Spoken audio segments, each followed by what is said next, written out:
औज़ुबिल्लाहि मिनश्शैतानिर्रजीम बिस्मिल्लाहिर्रहमानिर्रहीम अल्हम्दुलिल्लाहि रब्बिल आलमीन सल्लल्लाहु अला मुहम्मदिन व आलिहि तय्यबीन अत्ताहिरीन अल मासूमीन व लअनतुद दाइम अला अदाइहिम अजमईन मिनल आन इला क़ियाम यौमिद्दीन।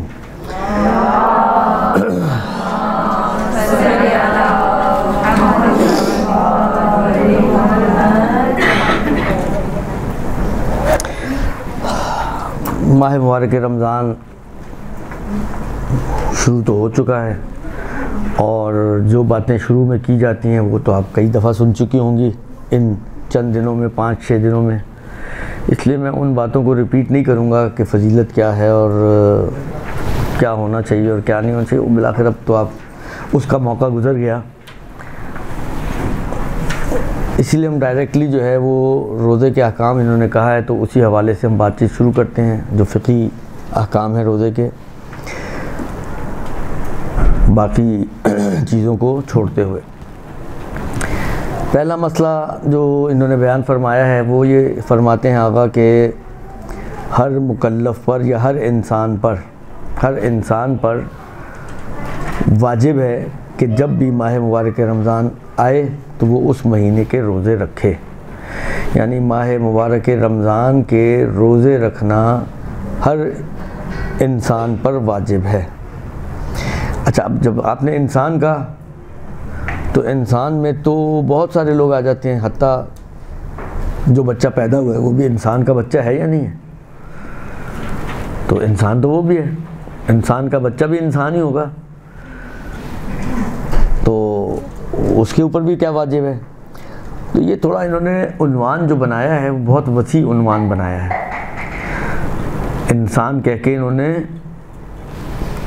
बहुत बड़ा दरवाज़ा खोल दिया, तो अब इसको खुद थोड़ा सा कैद लगाकर तंग कर रहे हैं ताकि जिनको नहीं होना चाहिए इसके अंदर वो बाहर निकल जाएं। दुरुस्त। लिहाजा शराइत के उन्वान से कहते हैं कि कुछ शर्तें हैं कि जब ये शर्तें पूरी हों तो फिर इस इंसान पर वाजिब है कि जिसके अंदर ये शर्तें पाई जाएं कि वो माह मुबारक रमज़ान के जब रमज़ान आए तो रोज़े रखे। ठीक। शर्तों में पहली शर्त कहते हैं कि इस इंसान को बालिग होना चाहिए। लिहाजा वो 6 महीने का बच्चा या पैदा होने वाला बच्चा जो अगरचे इंसान है लेकिन क्योंकि बालिग नहीं है इसलिए वो खारिज हो जाएगा, उस पर रोज़ा वाजिब नहीं होगा। अच्छा, बालिग होना चाहिए से मुराद इनकी ये है कि देखें रोज़े का वक्त तुलूए फ़ज्र है, तो फ़ज्र से पहले इसको बालिग होना चाहिए। फ़ज्र के बाद अगर ये बालिग हो रहा है, फ़र्ज़ करें कोई बच्चा ऐसा है जो फ़ज्र के बाद बालिग हो रहा है, तो उस पर उस दिन का रोज़ा वाजिब नहीं होगा। हाँ, अगले दिन से वाजिब हो जाएंगे, लेकिन ये जो हम कह रहे हैं कि बालिग हो यानी फ़ज्र से पहले, तो जब भी ये फ़ज्र से पहले बालिग हुआ उस दिन का और उस दिन के बाद वाले रोज़े उसके ऊपर क्या हो जाएगा? वाजिब हो जाएंगे। ये पहला। दूसरी और तीसरी शर्त, दूसरी शर्त यह है कि आकिल हो, लिहाजा मजनून के ऊपर रोज़ा वाजिब नहीं है। और तीसरी शर्त यह है कि बेहोश ना हो।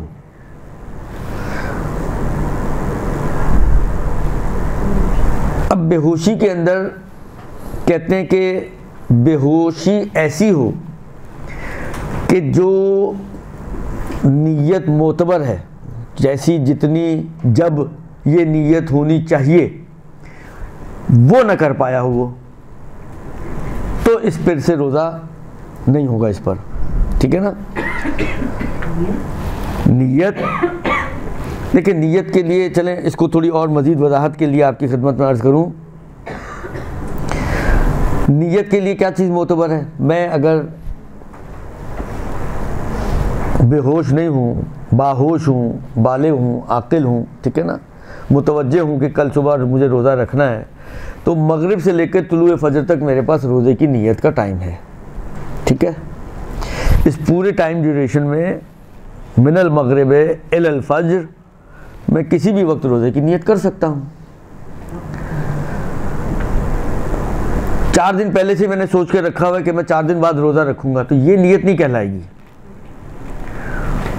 अब फ़र्ज़ करें 4 दिन पहले मैंने सोचा था रोज़ा रखूँगा, चौथा दिन जब आया गाफिल हो गया, फ़र्ज़ करें ज़ोहर के घंटा पहले उठा, तो आप सोचें कि यार मैं, या मतलब ज़ोहर के बाद उठा, पहले वाले में तो फिर कुछ ऑप्शंस बन जाते हैं, लेकिन ज़ोहर के बाद उठा, तो आप सोचें यार मैंने तो पहले से नियत की है, 4 दिन पहले तो मैंने कर ली थी नियत, तो इसका मतलब है मेरा तो रोज़ा सही है। तो ऐसा नहीं है, नियत का एक ख़ास ड्यूरेशन दिया इन्होंने, मगरिब से लेकर फजर तक, इस टाइम पीरियड में आपकी नियत होनी चाहिए। फ़र्ज़ करें इसने उस टाइम में भी नियत नहीं की और नियत करने से पहले ये बेहोश हो गया और फिर इसकी दिन में किसी वक्त होश आया इसको, तो इस दिन का रोज़ा इस पे वाजिब नहीं है, इसलिए कि नियत तो की नहीं थी इसने और पूरा टाइम ये बेहोश रहा, नियत किए बगैर ही ये बेहोश हो गया था। फ़र्ज़ करें आधी रात को बेहोश हो गया, बेहोश रहा, दिन में कभी ज़ोहर से पहले ज़ोहर के बाद कभी भी इसको दिन में होश आया, इस दिन का रोज़ा इस पर वाजिब नहीं है। लेकिन अगर यही शख्स नियत की इसने और कुछ देर बाद बेहोश हो गया और फिर दिन में इसको होश आता है, तो क्योंकि नियत कर चुका था ना, इसलिए ये रोज़ा उसका सही हो जाएगा, पर इस रोज़े को मुकम्मल कर ले, यही रोज़ा उसका सही हो जाएगा।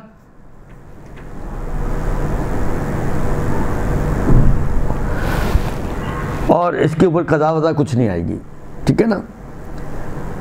मतलब एहतियात लगाइए कि एहतियात ये है कि इस रोज़े को मुकम्मल कर ले, यानी छोड़ने वाला ऑप्शन ना इख्तियार करिए, बल्कि ज़रूरी है इसको एहतियात की बिना पर कि इसको पूरा करे, और जब पूरा कर लेगा तो यही रोज़ा उसका रोज़ा काउंट हो जाएगा, ठीक है। ये हो गई 3 शर्तें। चौथी शर्त ये है कि ये खातून के लिए है कि हैज़ व निफास से पाक हो, लिहाजा अगर दिन का कुछ हिस्सा भी उसका नापाकी का हिस्सा बन जाए, मतलब फ़र्ज़ करें उसने रोज़ा रखा आला 54-55 पे, फ़र्ज़ करें 6:54-6:55 पे आजकल इफ्तार हो रहा है, 6:30 बजे हैज़ आ गया। अब वो ये नहीं सोच सकती यार 15-20 मिनट तो बचे हैं, चलो मैं इसको पूरा कर लेती हूँ, नहीं, गया रोज़ा गया उसका, और पूरा कर भी लेगी तो भी फ़ायदा नहीं है, इस रोज़े की क़ज़ा इसकी गर्दन पर आएगी, ठीक है। 5वीं शर्त यह है कि रोज़ा इसके लिए मुज़िर ना हो, ज़रर ना रखता हो। अब ज़रर की कुछ शक्लें इन्होंने बयान की हैं। ज़रर से मुराद ये है कि अगर ये रोज़ा रखा इस शख्स ने तो उसकी जो बीमारी है वो लंबी हो जाएगी, प्रोलॉन्ग हो जाएगी, या उसकी बीमारी में शिद्दत पैदा हो जाएगी, या उसके दर्द में, अज़ियत में जो है वो इजाफ़ा हो जाएगा। ये सारी सूरतें इन्होंने बनाई हैं, मिसालें बनाई हैं, किस चीज़ की? ज़रर की। ज़रर के मसादीक हैं। ज़रर का एक मिस्दाक और एक फ़र्द ये है कि आपकी बीमारी लंबी हो जाए। ज़रर का दूसरा फ़र्द और दूसरा मिस्दाक ये है कि आपकी बीमारी जो है वो शदीद हो जाए। ज़रर का तीसरा मिस्दाक ये है कि आपकी बीमारी जो है वो आपका दर्द में इजाफ़ा हो जाए, दुरुस्त। अच्छा, अब ये फ़र्ज़ करें आप रोज़ा रखें, बीमारी आपकी लंबी हो जाए, यानी 15 मिनट पहले ठीक होना था, 15 मिनट बाद में ठीक होंगी आप, तो लंबी तो हो गई, तो क्या इस सूरत में भी रोज़ा माफ़ हो जाएगा? यानी 15 मिनट के तुलानी होने से भी रोज़ा माफ़ हो जाएगा? या शिद्दत भी इसी तरह की हल्की फुल्की शदीद हो गई, एक्सट्रीम दर्जे पे शिद्दत ना लेके जाएं, शिद्दत का मतलब जितनी है उससे शदीद हो गई लेकिन एक समझे लेवल ऊपर, यही इसी तरह दर्द में भी मसला है। कहते हैं कि नहीं, ये जो शिद्दत हो, तुलानीपन हो, दर्द में इजाफा वगैरह, ये इतना हो कि जो काबिल तवज्जो मकदार कहलाए, यानी उर्फ में इसको कहा जाए कि हाँ यार ये तो लंबी हो गई आपकी बीमारी। 15 मिनट को कोई नहीं कहेगा कि लंबी हो गई आपकी बीमारी, थोड़ी बहुत इजाफे से कोई नहीं कहेगा कि शदीद या इजाफा हो गया आपकी दर्द में या बीमारी में। ऐसा हो कि जो काबिल तवज्जो मुतद्दुन बिह, जिसको समझे कि उक़ला अहमियत देते हो, इस टाइप की शिद्दत हो, तुलानियत हो, इजाफा हो, तो रोज़ा माफ़ होगा, कि जिसको आम तौर पे लोग बर्दाश्त ना करते हों। अच्छा, ये एक और चीज़ आपकी खिदमत में अर्ज़ करूं कि रोज़ा मुज़िर है, बीमारी का वजूद में आना भी इसमें शामिल है। अलबत्ता इन्होंने इसकी तरफ इशारा नहीं किया, लेकिन वो भी है कि अगर आप रोज़ा रखेंगे तो बीमार हो जाएंगे। लेकिन हर बीमारी जो है वो रोज़े को साक़ित नहीं करती है। बीमारी ऐसी है कि जो खुद बीमारी जो है वो, अगर इस बीमारी के साथ आप रोज़े को जमा करेंगे तो ये ज़रर बन जाएगा आपके लिए। मतलब जैसा फ़र्ज़ करें किसी को अल्सर है, पानी पीना इसके लिए ज़रूरी है, या मैदा इसका खाली नहीं रहना चाहिए। अब ये अगर खाली रखे यानी रोज़ा रखे तो अब ये क्या हो जाएगा, ये इसके लिए नुकसानदेह हो जाएगा, रोज़ा इसके लिए नुकसानदेह हो जाएगा। ये इसके, या मतलब फ़र्ज़ करें गुर्दे फेल हो जाएंगे, फ़र्ज़ करें कोई हार्ट पेशेंट है, अगर उसने दवाई वगैरह गोलियाँ नहीं खाई तो उसका दिल बंद हो जाएगा, हलाकत का खौफ है। ये बीमारियाँ इस टाइप की कि जो कहलाए कि आपको ज़रर हो रहा है। वह अगर आपने रोज़ा रखा तो 4 छींकें आएंगी, नज़ला शुरू हो जाएगा। अगर ऐसा होता तो आज और कल दोनों दिन मेरा रोज़ा माफ़ होता। ये बीमारी तो है लेकिन ज़रर वाली बीमारी नहीं है, मुज़िर नहीं है ये। बस बीमारी के जो मुज़िर और ज़रर बने वो रोज़े को माफ़ करती है। फिर अब चाहे उस रोज़े की वजह से उस बीमारी में शिद्दत पैदा हो जाए, तूलानी हो जाए, दर्द में इजाफ़ा हो जाए वगैरह वगैरह वगैरह, तो फिर रोज़ा आपके लिए क्या हो जाएगा, साक़ित हो जाएगा। लेकिन नज़ला हो रहा है, खांसी हो रहा है, आप कहें जी थोड़ा हल्का फुल्का सा फीवर हो रहा है, ये वो बीमारियां नहीं हैं कि जिनसे रोज़ा कम से कम बेसिकली और इब्तदाई तौर पे माफ़ हो जाए। हाँ, आगे जाके फ़र्ज़ करें बुखार जो है वो कोई नमूनिया बन जाए या खुदा ना खास्ता कोई और ऐसी बड़ी मुश्किल का सबब बने तो फिर भले वो हो सकता है, वहाँ पर रोज़ा फिर साक़ित हो जाए। लेकिन जब तक नहीं होता, जब तक साक़ित नहीं होगा। बस ज़रर सिद्क़ करना चाहिए कि ये बीमारी में आपको रोज़ा रखना आपके लिए मुज़िर है, नुकसानदेह है, ज़रर है। अगर ये सिद्क़ नहीं करेगा तो बीमारी होगी भी तो भी रोज़ा साक़ित नहीं होगा। ठीक है जी। इसके बाद फरमाते हैं कि अच्छा, इन्होंने कहा कि जी ज़रर हो तो रोज़ा माफ़ है। अब आया यकीन हो ज़रर का तब माफ़ होगा या नहीं? अगर गुमान भी पैदा हो जाए तब भी माफ़ हो जाएगा या नहीं? एहतमाल उक़लाई, ऐसा एहतमाल कि जिसको उक़ला अहमियत देते हो और जिस एहतमाल की वजह से कहलाए कि आपको डर है इस बात का कि बीमार हो जाएंगे आप, या बीमारी आपकी बढ़ जाएगी, या बीमारी आपकी जो है लंबी हो जाएगी, मतलब वही बीमारी जो ज़रर वाली है। अब ये बीमारी मैं कहता हूँ तो उसके अंदर वो ज़रर खुद ही आप ऐड कर लें, ठीक है ना। बीमारी के जो ज़रर वाली बीमारी है, ये शदीद हो जाएगी, ये लंबी हो जाएगी, ये इसका दर्द बढ़ जाएगा वगैरह वगैरह वगैरह, इसका डर पैदा हो जाए, इसका खौफ वजूद में आ जाए, तो ये खौफ भी काफ़ी है। अब ये खौफ समझे जो मिनिमम दर्जा है, यानी ये एहतमाल उक़लाई के साथ साजगार है। बस इसका मतलब ये हुआ कि अगर एहतमाल उक़लाई हो कि जिसकी बिना पर खौफ वजूद में आया आपके दिल में कि मैंने अगर रोज़ा रखा तो मेरे लिए नुकसान होगा, रोज़ा आपसे साक़ित हो जाएगा। बस ना गुमान की ज़रूरत है ना ही यकीन की ज़रूरत है। गुमान और यकीन तो इस खौफ से बहुत ऊपर के दर्जे हैं ना। यानी अगर आप इस निचले दर्जे पर भी हैं कि खौफ वजूद में आ रहा है, देखिए वही वाली बात है, खौफ एक मरतबा आप माशरे को बताएं कि इस चीज़ से डर रहा है, रोज़ा रखेगा तो यूँ हो जाएगा, कहेगा इसको है क्या, कुछ भी नहीं है, लोग कहेंगे तो वहमी आदमी है। तो खौफ ऐसे वही खौफ उक़लाई, एहतमाल उक़लाई से ये खौफ वजूद में आएगा कि जब आपको ज़रर का ऐसा इम्कान हो कि जो सबब बने कि आपके दिल में डर पैदा हो जाए कि आप को नुकसान पहुंचेगा, तो आपसे रोज़ा साक़ित हो जाएगा। गुमान और यकीन होने की शर्त नहीं है। ठीक है जी।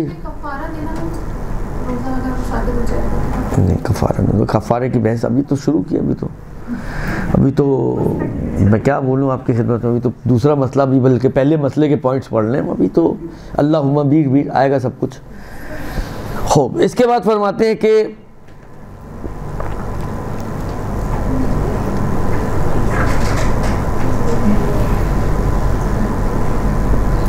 अच्छा, ये अभी तक बात थी किस बात की कि उसको अपनी जान के ऊपर ख़तरा है, कि उसकी जान में जो है मसलन या बीमारी शदीद हो जाएगी या तुलानी हो जाएगी या बीमार हो जाएगा, वाह वाह वाह जो चीज़ें थी, यानी इसकी अपनी ज़ात की हद तक थी।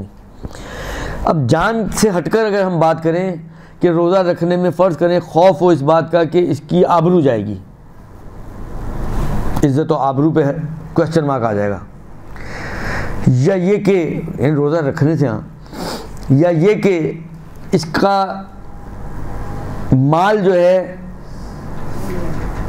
उसका नुकसान, इसको माली नुकसान होगा और ये नुकसान बर्दाश्त करना इसके लिए हरजी है, यानी नाकाबिले बर्दाश्त नुकसान है उसका ये, अगर इसने रोज़ा रखा तो इतना नुकसान इसको उठाना पड़ेगा। तो ऐसी सूरत में भी रोज़ा माफ़ हो जाएगा। यानी सिर्फ जान का मसला नहीं है, जान के ऊपर खौफ आए, माल के ऊपर खौफ आए, इज़्ज़त के ऊपर खौफ आए, इन तीनों सूरतों में रोज़ा उसके ऊपर साक़ित हो जाएगा। ये हो गई 5 शर्तें। छठी शर्त ये है कि रोज़ा उस पर वाजिब है कि जो या तो अपने शहर में रहता हो, हाजिर हो। देखिए, एक लफ्ज़ इस्तेमाल होता है मुसाफिर, तो उर्दू में भी इस्तेमाल होता है, इत्तफ़ाक़न अरबी में भी यही लफ्ज़ इस्तेमाल होता है, मज़ीद इत्तफ़ाक़न ये कि फ़ारसी में भी ये लफ्ज़ इस्तेमाल होता है। यानी ये तीनों ज़बानों का मुश्तरक लफ्ज़ है मुसाफिर। मुसाफिर यानी क्या? जो हालत सफ़र में हो, ठीक है। इस मुसाफिर के जैसे अपोजिट्स होते हैं ना, दिन का अपोजिट क्या होता है? आप कहती हैं रात, ठीक है ना। इसका अपोजिट क्या है मुसाफिर का? हाजिर, ठीक है ना। मुसाफिर का अपोजिट है हाजिर।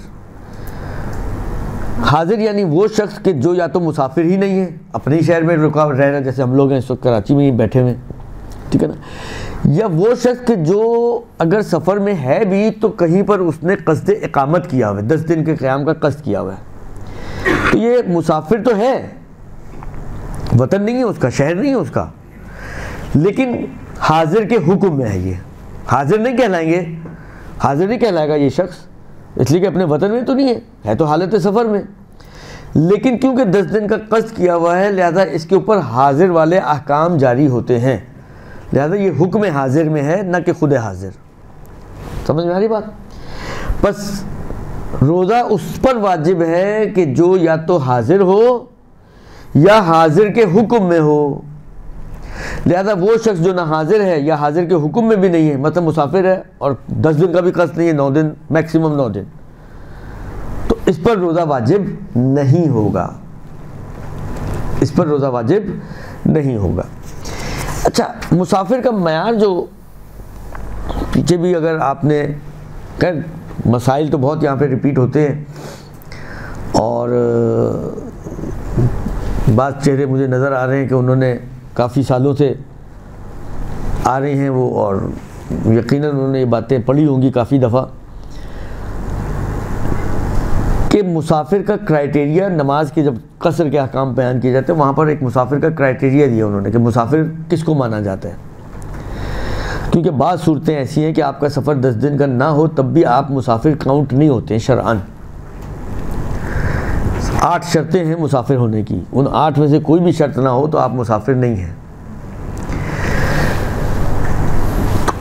फार्मूला कह लें, कायदा कह लें, कानून कह लें, असल कह लें, जो भी आपका दिल चाहे कह लें, कोई भी और नाम रखना चाहे कोई और नाम रख लें, कायदा ये है मुसाफिर होने का, फार्मूला ये है कि जब भी आपकी 4 रकअती नमाज कसर हो तो उस वक्त आप मुसाफिर हैं।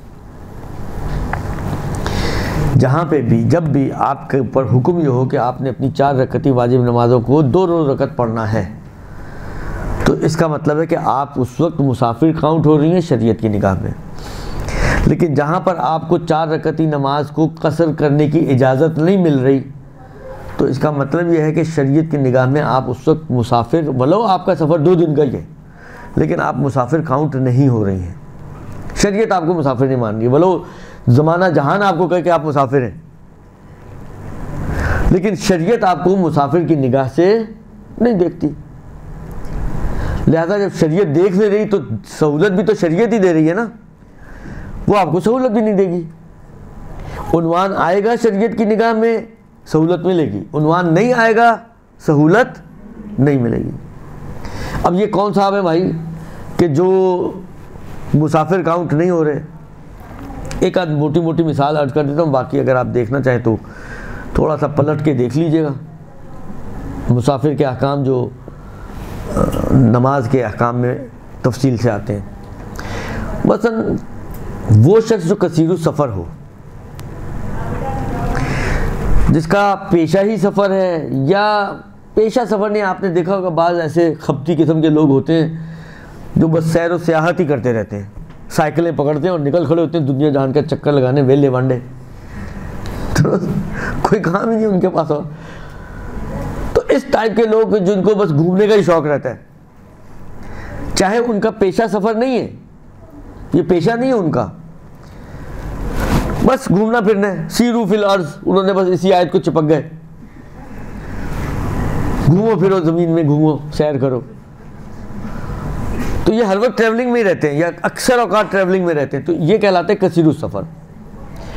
अब क्योंकि उसने अपना शगफ़ी सफ़र को बनाया हुआ है, चाहे कमाई की वजह से चाहे गैर कमाई की वजह से, मतलब ग्रुप लीडर्स वगैरह, एक ग्रुप आया नहीं, दूसरा ग्रुप तैयार है, दूसरा आया नहीं, तीसरा तैयार है, आ रहे हैं जा रहे हैं, आ रहे हैं जा रहे हैं। जब वो मौलवी हजरात की जिनकी ट्रैवलिंग बहुत ज़्यादा होती है, कभी कहीं मजलिसें पढ़ने जा रहे हैं, कभी कहीं जा रहे हैं, कभी कहीं जा रहे हैं, कभी कहीं जा रहे हैं, ये कसीरु सफ़र हो जाते हैं। अब चाहे इनको कहीं पे फ़र्ज़ करें खमसा पढ़ने जा रहे हैं, तो खमसा तो 10 दिन का नहीं होता ना, कितने दिनों का होता है खमसा? 5 दिनों का होता है।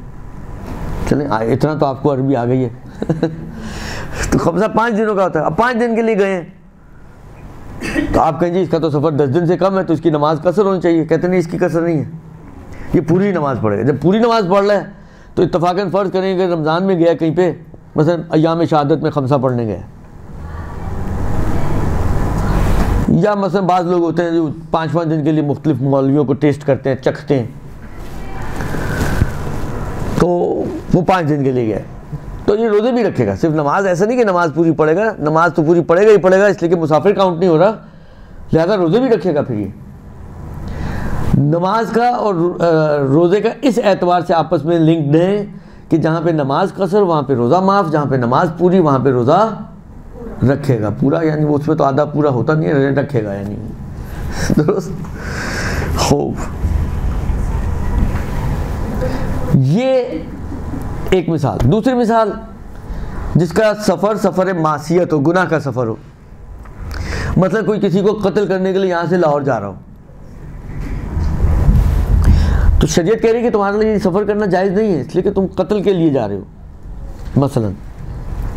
या तो आमतौर पे ये लोग खुद मिसाल देते हैं, मतलब फ़र्ज़ करें ऐसे रास्ते से जाना कि जहाँ पर मौत का ख़तरा हो, हलाकत का खौफ हो, तो उस रास्ते पर चलना ही आपके लिए हराम है। ये सफ़र मासियत है, लेकिन आप चल पड़े, ख़तरों के खिलाड़ी, आपने कहा चलें,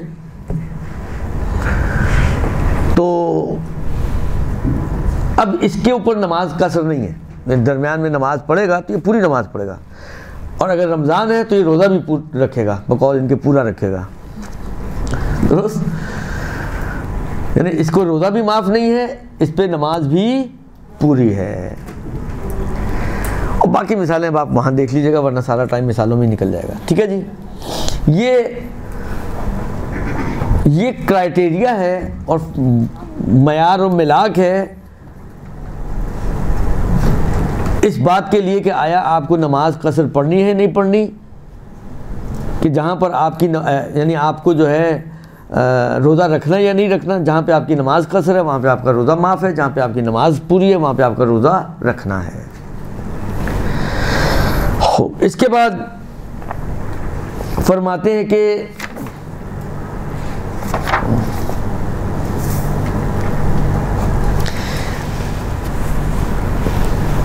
जब भी इंसान 10 दिन से कम का सफ़र इख्तियार करता है तो उसके लिए नमाज, अगर बाकी शराइत भी पूरी हो जाएं तो नमाज कसर है।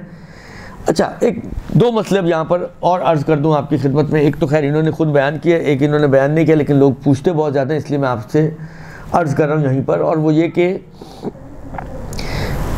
कसर नमाज का ताल्लुक़ कौन सी नमाज़ों से है? 4 रखती नमाज़ें, ज़ोहर, असर और इशा। मगरिब और फजर में नमाज कसर वसर नहीं होती, 2 में 1 नहीं होती, 3 में 1.5 नहीं होती। दुरुस्त। लोग परेशान, मैंने कहा ना कि मैं हमेशा ये बात करता हूँ कि नीयत शरीयत का सबसे आसान मसला है और लोग उसी में सबसे ज़्यादा उलझते हैं, परेशान होते हैं। अर्ज़ खिदमत ये है कि अब फजर की नमाज में आपने कसर की नीयत करनी है या नहीं करनी है? आप तो हैं तो मुसाफिर ही, ज़ोहर असर तो आप कसर कर रहे हैं। देखिए कसर जो है, जो हम नीयत में लाते हैं, ये कसर जो है ना, खुसूसियत किसकी है? मुसाफिर कसर है या नमाज कसर है? नमाज की कुछ खुसूसियत है ना, कसर होना यानी नमाज का हुक्म है। और सही है, यही नमाज मुझ पर वाजिब होगी, लेकिन हुक्म जो है ये कसर होना या ना होना, ये नमाज से रिलेटेड है। तो जिस नमाज में कसर है ही नहीं, उसमें नीयत क्यों आएगी कसर की? ये कसर फजर की नमाज की में खुसूसियत बन ही नहीं रही है, ये कसर मगरिब की नमाज में खुसूसियत बन ही नहीं रही है। तो जब बन ही नहीं रही है, उनकी खुसूसियत ही नहीं है, तो उसमें लाने की ज़रूरत भी नहीं है। लिहाजा फजर की आप जैसे नॉर्मल हज़र में नमाज पढ़ती हैं, फजर की नीयत सफ़र में भी बिल्कुल वैसी ही होगी, उसमें कसर वसर लाने की कोई ज़रूरत नहीं है। इसी तरीके से मगरिब की नमाज जैसे आप हज़र में पढ़ती हैं, वैसी ही नीयत आपको मगरिब की नमाज की सफ़र में भी करनी है, उसमें कसर वसर लाने की कोई ज़रूरत नहीं है। अगर लाना है आपको कसर करने की खुसूसियत को, तो ये आप ज़ोहर असर और इशा की नमाज में लाएंगी। नमाज ज़ोहर कसर पढ़ता हूँ या पढ़ती हूँ कुर्बतन इल्लल्लाह, दुरुस्त।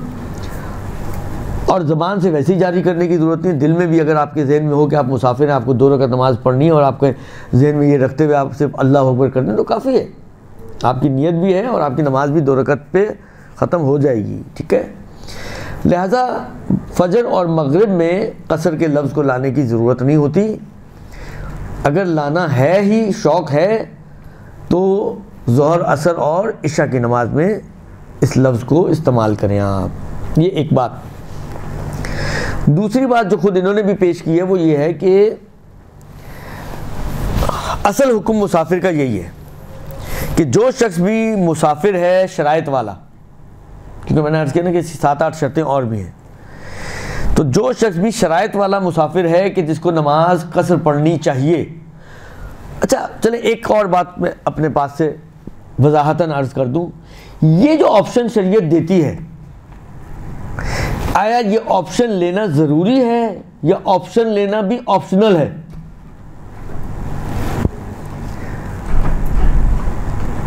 शरीयत ने सहूलत दी है कि भाई अगर आप मुसाफिर हैं और आपका सफ़र 10 दिन से कम है, तो आप ज़ोहर असर और इशा की नमाज को आधी पढ़ें। ये एक सहूलत रखी है शरीयत ने। सवाल, आया मुझ मुकल्लफ पर इस सहूलत से फ़ायदा उठाना या इस सहूलत को इख्तियार करना ज़रूरी है, या मैं इस सहूलत के इख्तियार करने में मुख्तार हूँ, लेना चाहूँ तो ले लूँ, ना लेना चाहूँ तो ना लूँ। हाँ, ये शरीयत की, क्योंकि शरीयत की सहूलतें 2 तरह की हैं। कुछ सहूलतें हैं, मसलन अज़ान और इकामत, शरीयत ने सहूलत दी है कि पढ़ना चाहो तो पढ़ो, ना पढ़ना चाहो तो ना पढ़ो। तो और ये इख्तियार है मेरे पास कि मैं ना पढ़ना चाहूँ तो ना पढ़ूँ। ना पढ़ना मेरे लिए या पढ़ लेना मेरे लिए कोई भी ज़रूरी नहीं है, दुरुस्त।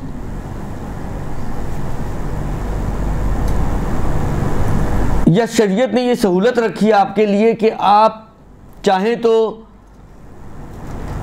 कफ़ारे में रोज़े ना रखें, आप आटा दे दें। अब ऐसा नहीं है कि ये सहूलत लेना मेरे लिए ज़रूरी है कि मैं आटा ही दूँ, हतमन देना चाहूँ तो दूँ, रोज़ा रखना चाहूँ तो रोज़ा रख लूँ। बाद लोगों के लिए रोज़े इतने मुश्किल नहीं होते, बहुत ज़्यादा उनको भूख नहीं लगती, बहुत ज़्यादा उनको प्यास नहीं लगती, तो शायद उनके लिए रोज़ा रखना आसान है। मैं अक्सर एक बात कहता हूँ कि देखें, आपके पास 2 ऑप्शन होते हैं उर्फी एतबार से, या माल खर्च कर लें या जान खर्च कर लें।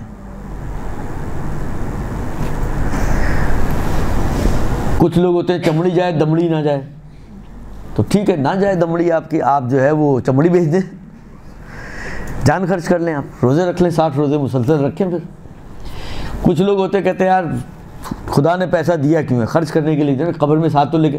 तो ये भी एक सोच है बहरहाल, और कुछ हद तक अच्छी सोच भी है मेरे ख्याल में, कि हम लोग अल्लज़ी जमा मालूम अददा बन जाते हैं, जमा करते रहते हैं, किस वक्त जान आपका साथ छोड़ दे पता ही नहीं है इंसान को। तो ये बात अमीरुल मोमिनीन की कलिमात में भी अब मैं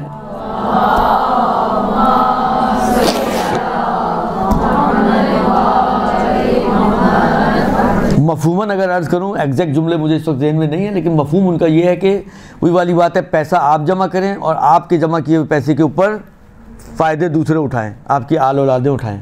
अब उन्होंने हलाल में ख़र्च करना है, हराम में ख़र्च करना है, ख्याल रखना है, नहीं करना है, एहतियात करनी है, नहीं करनी है, अल्लाह ही जानता है। तो कमा रहे हैं तो खर्च करें, जमा कर करके बैंक बैलेंस हर वक्त बैलेंस ही मंगवाते रहें एक एक हर महीने बाद कि अब कितना हो गया, अब कितना हो गया, अब कितना हो गया। खैर अब तो वो बैलेंस मंगवाने का सिलसिला ख़त्म हो गया, अब तो ऑनलाइन आप चेक कर सकते हैं। तो ना पड़े इस काम में, खुदा ने दिया है, खर्च करें, अपने ऊपर खर्च करें, दूसरों के ऊपर खर्च करें। इसी वो जो है ना दुनिया मज़रा तो आखिरत, वो यही है कि माल दिया खुदा ने, इसको आखिरत के लिए भेज दें। यहाँ जो बैंक में आजकल तो बैंकों का भी कुछ अता पता नहीं है भैया, हर वक्त डराते ही रहते हैं लोग कि पैसे आपके ज़्यादा ना रखें, किसी वक्त भी बंद हो सकते हैं, सीज हो सकते हैं आपके अकाउंट, कुछ भी हो सकता है। पता चले आपने करोड़ों रुपया रखा अंदर, ये जो हमारे भूखे भेड़िए माशरे में घूम रहे हैं, जो पलते दूसरों के माल पर हैं, सीज कर दिया अकाउंट आपका, क्या करेंगे आप? ना ये आपके काम आया, ना ये किसी और के काम आया, ना आपने इससे फ़ायदा उठाया, ना किसी और ने फ़ायदा उठाया, ना आपने इसको दुनिया में इस्तेमाल किया, ना दुनिया का फ़ायदा उठाया, ना आखिरत का फ़ायदा उठाया, ना किसी और ने उठाया। कमा रहे हैं, खाएं पिएं, जमा ना करें। अल्लाह के ऊपर इतना इंसान को भरोसा होना चाहिए कि जो खुदा आज आपको खिला रहा है वो खुदा कल भी खिलाएगा, जो खुदा कल खिलाएगा वो खुदा परसों। खुदा छुट्टी पे कभी नहीं जाता, खुदा की छुट्टी नहीं होती। खुदा जो है वो अपने काम, जो उसने एक निज़ाम बनाया है, यानी वाक़ई खुदा है, खुदाई निज़ाम। इंसान गौर करे सिर्फ इस कायनात के ऊपर, यानी वाक़ई अकल के अंधे हैं वो लोग कि जो इस कायनात को देखते हैं, कायनात के निज़ाम को देखते हैं। बकौल ये भी एक शेर है जो अमीरुल मोमिनीन से निस्बत दी जाती है, बकौल मौला के, मौला फरमाते हैं अकुंता अतज़अमु अन्नका जिर्मुन सगीरुन वालाकिन तवाफ़ी का आलमुल अकबर। तुम अपने आप को एक छोटा सा ज़र्रा समझते हो, तुम्हारे अंदर पूरी कायनात छुपी हुई है। आप सिर्फ अपने ऊपर गौर करना शुरू करना, अपने ऊपर, अपने वजूद के ऊपर, ये बालों से लेकर पैर के नाखून तक। एक छोटा सा, बहुत लंबा चौड़ा नहीं, एक छोटा सा मुनाजरा है छठे इमाम का तबीब हिंदी के साथ। 14 सितारे में भी ये मौजूद है। वह अल्लाह गूगल अलैहिस्सलाम जिंदाबाद, उस पर आप लिखें मुनाजरा इमाम सादिक तबीब हिंदी के साथ, तो मोस्ट प्रोबेबली आ जाएगा। आप सिर्फ वो मुनाजरा पढ़ें, इतना मैंने कहा ना बहुत लंबा चौड़ा नहीं, शायद 1-2 सफ़े 2.5 सफ़े शायद इतना हो। तबीब जो माहिर था, अपने हिंदी था, इंतहाई माहिर तबीब था, और हिंद में बहरहाल इन चीज़ों की एक अहमियत थी। लेकिन इमाम ने जो सवालात किए उसके पास किसी का भी जवाब नहीं था। फिर इमाम ने सारी चीज़ें, आपकी आंखों की ये शेप क्यों है, आपके दिल की ये शेप क्यों है, और आपका जिगर ऐसा क्यों है, तो आपका ये बाल क्यों है, और ये इजाफी बाल जो इंसान के जिस्म पे उगते हैं वो क्यों उगाए गए हैं, और ये क्यों है, वो क्यों है, ऐसा क्यों है, वैसा क्यों है, तो आपको पता चले कि आपके अंदर है क्या। ये तो एक छोटी सी झलक है। अगर आप लोग वाकई अपने अकीदे को अच्छा करना चाहते हैं, एक और किताब है तौहीद मुफज्जल, ये छठे इमाम की मुफज्जल को उन्होंने डिक्टेशन दी हुई है, इसको भी पढ़ें। हमारे यकीन माने, हमारे कॉन्सेप्ट्स परवरदिगार आलम के बारे में बहुत, देखिए मानते हैं, बचपन से सुनते आ रहे हैं अल्लाह है, अल्लाह है, ये है, वो है। जिस तरह हम आइमा को मानते हैं, जिस तरह हम रसूल खुदा को मानते हैं, वैसे हम अल्लाह को भी मानते हैं। लेकिन अल्लाह किस ज़ात का नाम है, उसकी खुसूसियात क्या हैं, ये हमारे छोटे छोटी बातों से और छोटे छोटे इक़दामात से हमें अंदाज़ा हो जाता है कि हम खुदा को कितना और कैसा मानते हैं। ज़्यादा अपने खुदाई अकीदे को बेहतर बनाएं और खुदाई अकीदा लें अहले बैत से। ये जो मैं बता रहा हूँ आपको, ये दोनों रिवायतें, वो भी ज़रान छठे इमाम की है, ये भी छठे इमाम की है। तभी भी हिंदी वाला मुनाजरा भी ज़रान छठे इमाम का, ये भी छठे इमाम का, तौहीद मुफस्सल। अहले बैत से समझें कि खुदा क्या है। ये है दरवाज़ा खुदा तक पहुँचने का। अरे गैरे नत्थु खैरे, इधर उधर से ना लें खुदा को लेना है, खुदा अहले बैत से लें। तो ये दो चीज़ें हैं। एक तो छोटे से मैंने कहा ना मुनाजरा है 2-2.5-3 सफ़े का शायद, और ये बहरहाल किताब है, इसको पढ़ें। आपको खुदा के बारे में आपका नज़रिया शायद अभी जिस जगह पर आप हैं उससे बेहतर हो जाएगा। मेरा अंदाज़ा तो यही है, अगर आप पढ़ेंगी तो। दुरुस्त, सिर्फ लिखने से जो है वो नहीं होता, बेहतर पढ़ने से होता है। दुरुस्त। अर्ज़ खिदमत ये है कि खुदा माल दे रहा है, कमा रहे हैं, खाएं पिएं, अपने ऊपर खर्च करें, इसी माल को अपनी आखिरत के लिए ज़ख़ीरा करें। मुझे याद पड़ता है, ये आपके जो शेख आज़म अंसारी, शेख मुर्तज़ा अंसारी, उनका नाम आपने सुना लो, इंतहाई दरख्शां सितारा था फ़िक़्ह व फ़क़ाहत का।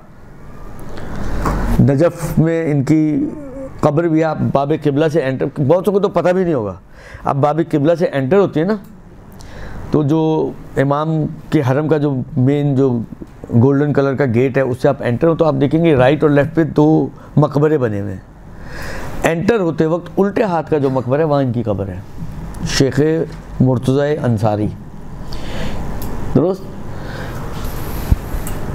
इनके बारे में नकल किया जाता है कि बहुत ही मुहक्कर और फ़कीराना घर में रहा करते थे। छोटा सा घर था, जिसको कहें टूटा फूटा टाइप का घर, को बहुत अच्छे पैमाने का घर नहीं था। तो एक ताजिर इनके पास आया और आके उसको उन्होंने कुछ पैसे दिए। ताजिर ने इनको क्या कहा, ये कोई खुम्स वजूहात नहीं है, ये ज़ाती माल है मेरा, ये मैं आपके लिए लाया हूँ कि आप एक घर बना लें अच्छा सा। अच्छा, उसने शायद मक्के जाना था, कहाँ जाना था, बहुत जुज़ियात मुझे इस वक्त याद नहीं है। आखिर कहीं जाना था, चला गया, वापस आया, फिर आया शेख के पास। ज़ाहिर बात है, मौलवियों को देने के बाद लोग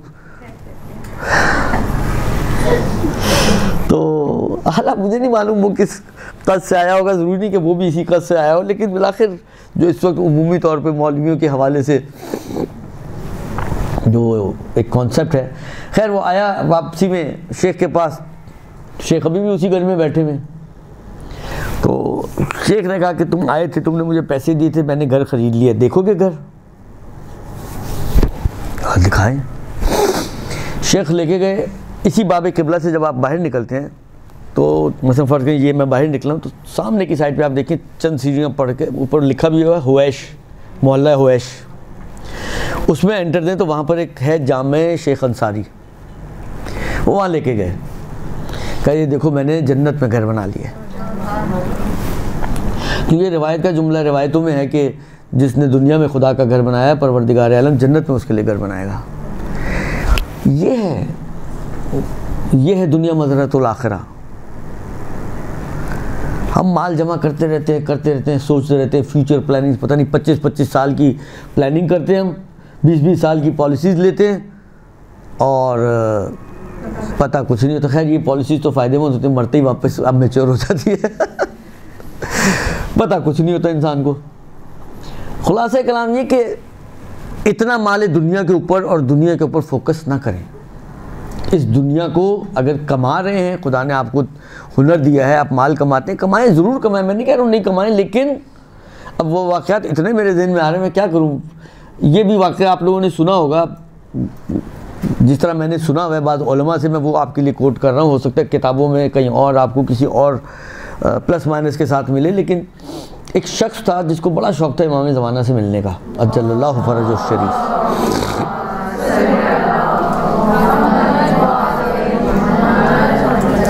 अच्छा, कुछ उलूम हैं जिनको उलूम गरीबा कहा जाता है।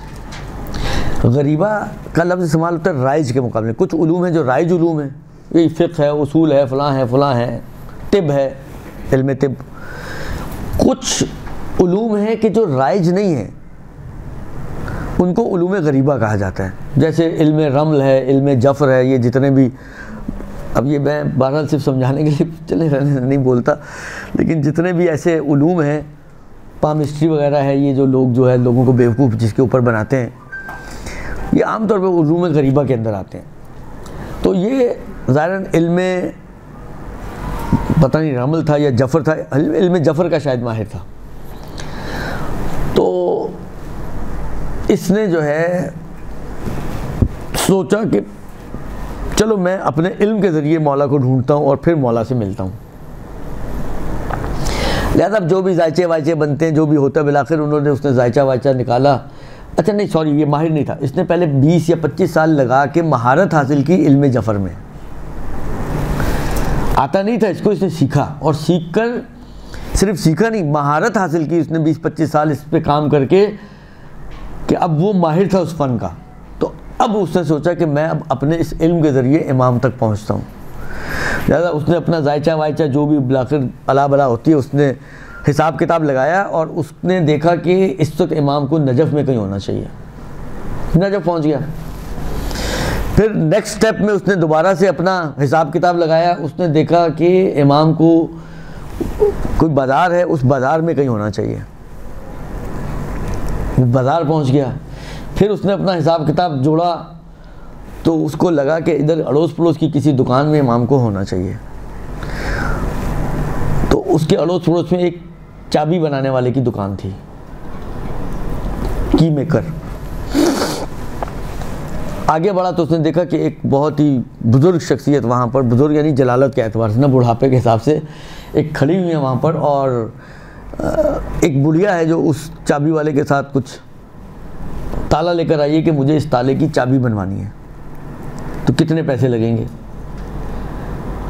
उसने कहा कि अगर आप चाबी खाली बनवाएंगी तो मतलब फ़र्ज़ करें 2 रुपये लगेंगे, लेकिन अगर आप इस चाबी को बनवा के ताले को अगर आप बेचेंगी चाबी के साथ तो मतलब फ़र्ज़ करें 8 रुपये में बिकेगा। तो उसने कहा कि तुमने इतने कम पैसे क्यों कहे हैं मुझे, मैं पीछे बाज़ार से पूछती हुई आ रही हूँ, तो किसी ने मतलब 5 रुपये से कम तो बोले ही नहीं, ऊपर वाले ही हैं 5 से चाबी बनाने के। उसने कहा मैं उतना कमाता हूँ जितनी मुझे ज़रूरत होती है, और आज की मेरी ज़रूरत 2 रुपये है, इतनी कमी है मेरे माल में मेरी ज़रूरियात के हिसाब से, इसलिए मैंने आपको 2 रुपये कहे। उस मौके पर तिब्क़े नक़ल इमाम ने इसी शख्स की तरफ रुख किया और कहा कि तुम अपने आप को ऐसा बना लो, तुम्हें 25 साल लगाने की ज़रूरत नहीं पड़ेगी, हम खुद तुम्हें मिलने के लिए आएंगे। मसला ये कि ऐसे लोग कितने हैं हमारे पास,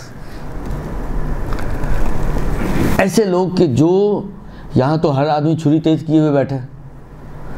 रमज़ान अभी शुरू नहीं होता तो आप देखें चीज़ों का हाल क्या हो जाता है। ये तो हम मुसलमानों का हाल है। लिहाजा माल दुनिया को फोकस ना करें इतना ज़्यादा, जमा कर कर के ये प्लॉट वो प्लॉट, यहाँ घर ले लिया, वहाँ फ्लैट ले ली, वहाँ दुकानें जमा कर ली, खाली आ जाना है। वो सिकंदर आज़म भी जब गया था उसका हाथ बाहर था ना, उसने यही दिखाने के लिए हाथ बाहर रखा था जब वो शायद डूब रहा था, गर्क हो रहा था, क्या था बहरहाल, कि देखो मैं इस दुनिया से जा रहा हूँ सिकंदर आज़म होने के बावजूद खाली आ जा रहा हूँ, हाथ मेरा खाली है। तो कौन लेकर गया कुछ साथ। लिहाजा माल दुनिया को ज़ख़ीरा करो आखिरत के लिए। मन ज़ल्लज़ी युक़रिज़ुल्लाह कर्ज़न हसना, तुम में से कौन है जो खुदा को कर्ज़ हसना दे। मसला ये कि हमारा खुदा पर ईमान ही नहीं है ना, जैसा बिलीव होना चाहिए कि खुदा अगर इसको कह रहे वह युज़ाअफ़ लहू, उसके लिए हम इसको बढ़ा देंगे, दुगना कर देंगे या कई बराबर कर देंगे। ये भरोसा हो तो मेरी जेब में हाथ जाए और मैं कहूँ यार ये चलो चलें एक बात और आपके साथ शेयर कर दूँ। आई ये बात जहाँ इतना टाइम लग गया, 5 मिनट और से। मैं पहले भी ये अर्ज़ किया आप लोगों की खिदमत में कि देखिए मिन हैसुल कौम अगर आप देखें तो मुख्तलिफ़ तरह की कौमें अब आपके दुनिया में पाई जाती हैं। हर कौम में कुछ अच्छाइयाँ होती हैं, कुछ बुराइयाँ होती हैं। अभी मैं कौमियत की बात कर रहा हूँ, अभी मैं किसी और एंगल से आप लोग इसको मत लेके जाइएगा। सिर्फ कौमियत के हिसाब से बात कर रहा हूँ। यानी आप कहीं पूरी की पूरी ये कौम बुरी है, ऐसा नहीं होता। आप कहीं पूरी की पूरी ये कौम अच्छी ही है, ऐसा भी नहीं होता। हर कौम में अच्छे लोग भी होते हैं, बुरे कौम भी होते हैं। लेकिन बाज़ चीज़ें ऐसी होती हैं कि सीखने की होती हैं चीज़ें, इंसान को सीखना चाहिए उनसे। देखिए, रमज़ान शुरू होता है, हमारे दो मसले तो आते ही आते हैं। एक तो खैर ये आता है कि मुखय्यर हजरात जो है वो माशाल्लाह, यानी हैं ऐसे लोग भी हैं, मैं वही वाली बात है कि सारे ऐसे नहीं कि सिर्फ अल्लज़ी जमा मालूम व अददा ही करते हैं। ऐसे लोग भी हैं कि जिनके हाथ खुले हैं, जो मुख्तलिफ़ मौक़ों पे चैरिटी करते हैं और लोगों को बांटते हैं। रमज़ान में बहुत ज़्यादा ये ट्रेंड होता है कि लोग जो है, लोगों का भी दिल होता है कि रमज़ान है, नेकियों का महीना है, इबादतों का महीना है, बकौले हमारे बाद उस्ताद की कमाई का महीना ही है, कासबी का महीना है, दुरुस्त। तो करते हैं लोग, तो राशन बहुत बढ़ता है, अच्छी चीज़ है। वाकई इस वक्त जो हालात चल रहे हैं और जैसे मुश्किलात से हम लोग गुज़र रहे हैं, तो उस एतबार से मुश्किलात तो बहुत ज़्यादा हैं। लेकिन इसमें एक ख़राबी जो मैंने फ़ील की है वो ये की है कि वो लोग के जो दूसरों को बहुत बांट रहे होते हैं, उनके अपने अतराफ़ में अगर आप देखें, उनके अपने रिश्तेदार वो दूसरों के दरवाज़ों पे ठुकरें खा रहे होते हैं, ये दूसरों को नवाज रहे होते हैं। इंसान को आप फ़ितरे के अहकाम उठा के देखें, आप इन्फाक़ात के अहकाम उठा के देखें, वहाँ ये चीज़ लिखी गई है कि पहले अपने अक़रबा को देखो, अपने रिश्तेदारों को देखो, उसके बाद दूसरे मरहले पर आगे की तरफ बढ़ो। तो एक गुजारिश तो मेरी तमाम खैराती काम करने वालों से ये है कि सिर्फ दूसरों को ना नवाजें, अपनों को भी देखें। आपके अतराफ़ में, आपके अक़रबा के अंदर आपकी बहन, आपका भाई, यानी मैं अगर इश्तबा नहीं कर रहा तो ऐसे अफराद इस माशरे में हैं कि जो दूसरे की बच्चियों की शादियाँ करवाते हैं। उनकी अपनी बहन की बच्ची होती है तो वो दरबदर ठोकरें खा रही होती है कि कुछ यहाँ से मिल जाए, कुछ वहाँ से मिल जाए, कुछ वहाँ से मिल जाए, कुछ वहाँ से मिल जाए। ये कोई अक्लमंदाना अमल नहीं है। तो एक तो ये कि ये होता है काम, लेकिन ये कि इसके अंदर थोड़ी सी कमी है जो बेहतर बनाने की ज़रूरत है। एक दूसरी जो इसमें एक ख़राबी है नॉर्मली वो यही है कि अब देखें, बात चीज़ें मजबूरी हो गई हैं, चलें उसको तो आप कुछ नहीं कर सकते कि धोखेबाजी, दो नंबरी, फ्रॉड इतना ज़्यादा हो गया कि आप मजबूर हो गए बाज़ कामों के ऊपर कि आप जो है वो वेरिफिकेशंस करें और ये वो सारी चीज़ें। लेकिन वेरिफिकेशन करने के बाद फिर सामने वाले को परेशान नहीं करना चाहिए। बाज़ औक़ात वेरिफिकेशन होने के बाद भी लोग परेशान करना शुरू कर देते हैं, लाइनें लगवा रहे हैं, ये हो रहा है, वो हो रहा है। भाई आपने माशाल्लाह, आप लोग तो क्योंकि मदरसे से वाबस्ता हैं, जानती हैं ये बातें कि किस इमाम की सुन्नत और सीरत में आपने ये पढ़ा है कि आइमा जो है जब खैरात किया करते थे, इन्फाक़ात किया करते थे तो लाइनें लगवाते थे। अमीरुल मोमिनीन की सीरत और सुन्नत क्या थी? अपने कंधों पे उठाकर आज़ूका फ़ुक़रा के घर तक खुद पहुंचाया करते थे। अली जैसा शख्स, अमीरुल मोमिनीन, इस पूरी कायनात का मालिक, बेताज बादशाह, वो ये करता था। इमाम सज्जाद की सुन्नत में, आइमा, दूसरे आइमा की सीरत में, सुन्नत में आपको ये कसरत से आइमा की सुन्नत में मिलेगा और सीरत में मिलेगा कि वो रात की तारीकी में, बाद आइमा के उसके अंदर ये मिलता है, नवे इमाम का वाक़या है कि दरवाज़े के पीछे से पकड़ाया करते थे ताकि चेहरे पर निगाह ना पड़े, ताकि ना बाद में उसको शर्मिंदगी हो, ना बाद में इनको देख के कहा ये तो मेरे से लेता है राशन मसलन। ये है अहले बैत की सुन्नत और सीरत। हम किस रविश और किस डगर पे चल रहे हैं? आपको राशन बांटना ज़रूरी है कि आप थैले जो है वो ट्रकों में भर भर के बांटें? आप कार्ड, आज तो टेक्नोलॉजी का ज़माना है, आप ऑनलाइन ऑर्डर कर सकते हैं, वो खुद आप उनके घर जाके पहुंचा सकते हैं। आप कार्ड बनवाएं, कार्ड बना के हर एक को एक एक कार्ड पकड़ा दें। इतना ज़्यादा लंबा चौड़ा, इतना बड़ा, आप कहें जी हम इतना सारा राशन उठा के कहाँ लेके जाएंगे, तो इसलिए मजबूरी है हमारी को लाइनें लगवाने को। आप इतना बड़े राशन के थैले ना लेके जाएं, इतना से कार्ड तो ले जाके घर पे दे सकते हैं आप। कौन सा इलाका है जहाँ पर अड़ोस पड़ोस में इस किस्म की जो इम्तियाज़ है, चीज़ है, नमी दुनम, इस टाइप के जितने भी मॉल्स वॉल्स हैं नहीं हैं बने हुए। कहाँ हैं नहीं बने हुए? हर जगह मौजूद हैं। आप अगर किसी को 5, 7, 10 हज़ार का राशन दे रहे हैं, वो क्या इस 5, 7, 10 हज़ार के राशन के लिए अगर उसको फ़र्ज़ करें रिक्शा करा के भी आना जाना पड़े तो 500, 700 रुपये नहीं खर्च करेगा? इतना तो वो भी कर सकता है ना। जब आप उसको 7, 8, 10 हज़ार का राशन दे रहे हैं तो 500, 700 तो वो भी खर्च कर ही लेगा। कोशिश करें कि इसको जितना आसान बना सकें आसान बनाएं, और जितना मख्फी बना सकें उतना मख्फी बनाएं। ये नाम के चक्कर में ना पड़ें। नाम के चक्कर में किया जाने वाला काम इसी दुनिया में रह जाने वाला, ये आपके साथ नहीं जाएगा। मैं लिख के दे दूं आपको, रिवायतों में मौजूद है, अल्लाह खैर शरीक। जहां आपने खुदा के साथ किसी और को शरीक किया, खुदा वो अपना हिस्सा भी छोड़ देता है। कहते हैं जिसके लिए कर रहे हो उसी को दे दो सारा, मुझे नहीं चाहिए तुम्हारा ये मुश्तरक अमल। अमल अगर खालिसतन खुदा के लिए है तो मगर आप रात की तारीकी में जाके अगर ये कार्ड्स बांटते हैं तो क्या खुदा को नहीं पता चलेगा आपके ख्याल में? तो ये तो हमारा अकीदा है खुदा के बारे में। इसका मतलब ये तो मैंने शुरू में कहा कि हमारे कॉन्सेप्ट ही खुदा के बारे में इतने ज़ईफ़ और कमज़ोर हैं कि हम समझते हैं कि दिन की रोशनी में थैले दे के तस्वीरें खिंचवा के जब हम देंगे तभी खुदा को पता चलेगा कि हमने राशन बांटा है।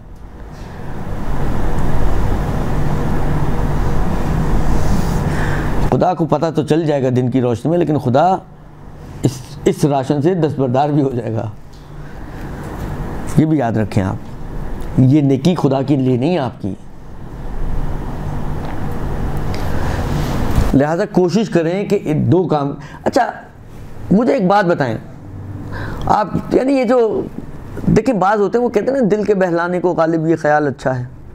कुछ चीज़ें हमने अपने आप को उल्लू बनाने के लिए और बेवकूफ़ बनाने के लिए रखी हुई हैं कि यार 2 नंबरी बहुत होती है, इससे जो है ये फ़र्क पड़ जाता है और वो फ़र्क पड़ जाता है। यार मैं कहता हूँ चलें 2 नंबरी हो रही है, थोड़ी देर के लिए मान लिया। आपकी नीयत क्या है?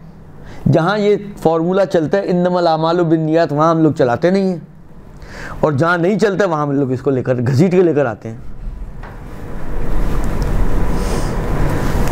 आपकी नीयत क्या है? आपकी नीयत यह है कि आप इस माह मुबारक में मसलन फ़र्ज़ करें गरीब गुरबा को रिलीफ दें, उनकी मुश्किल को आसान करें।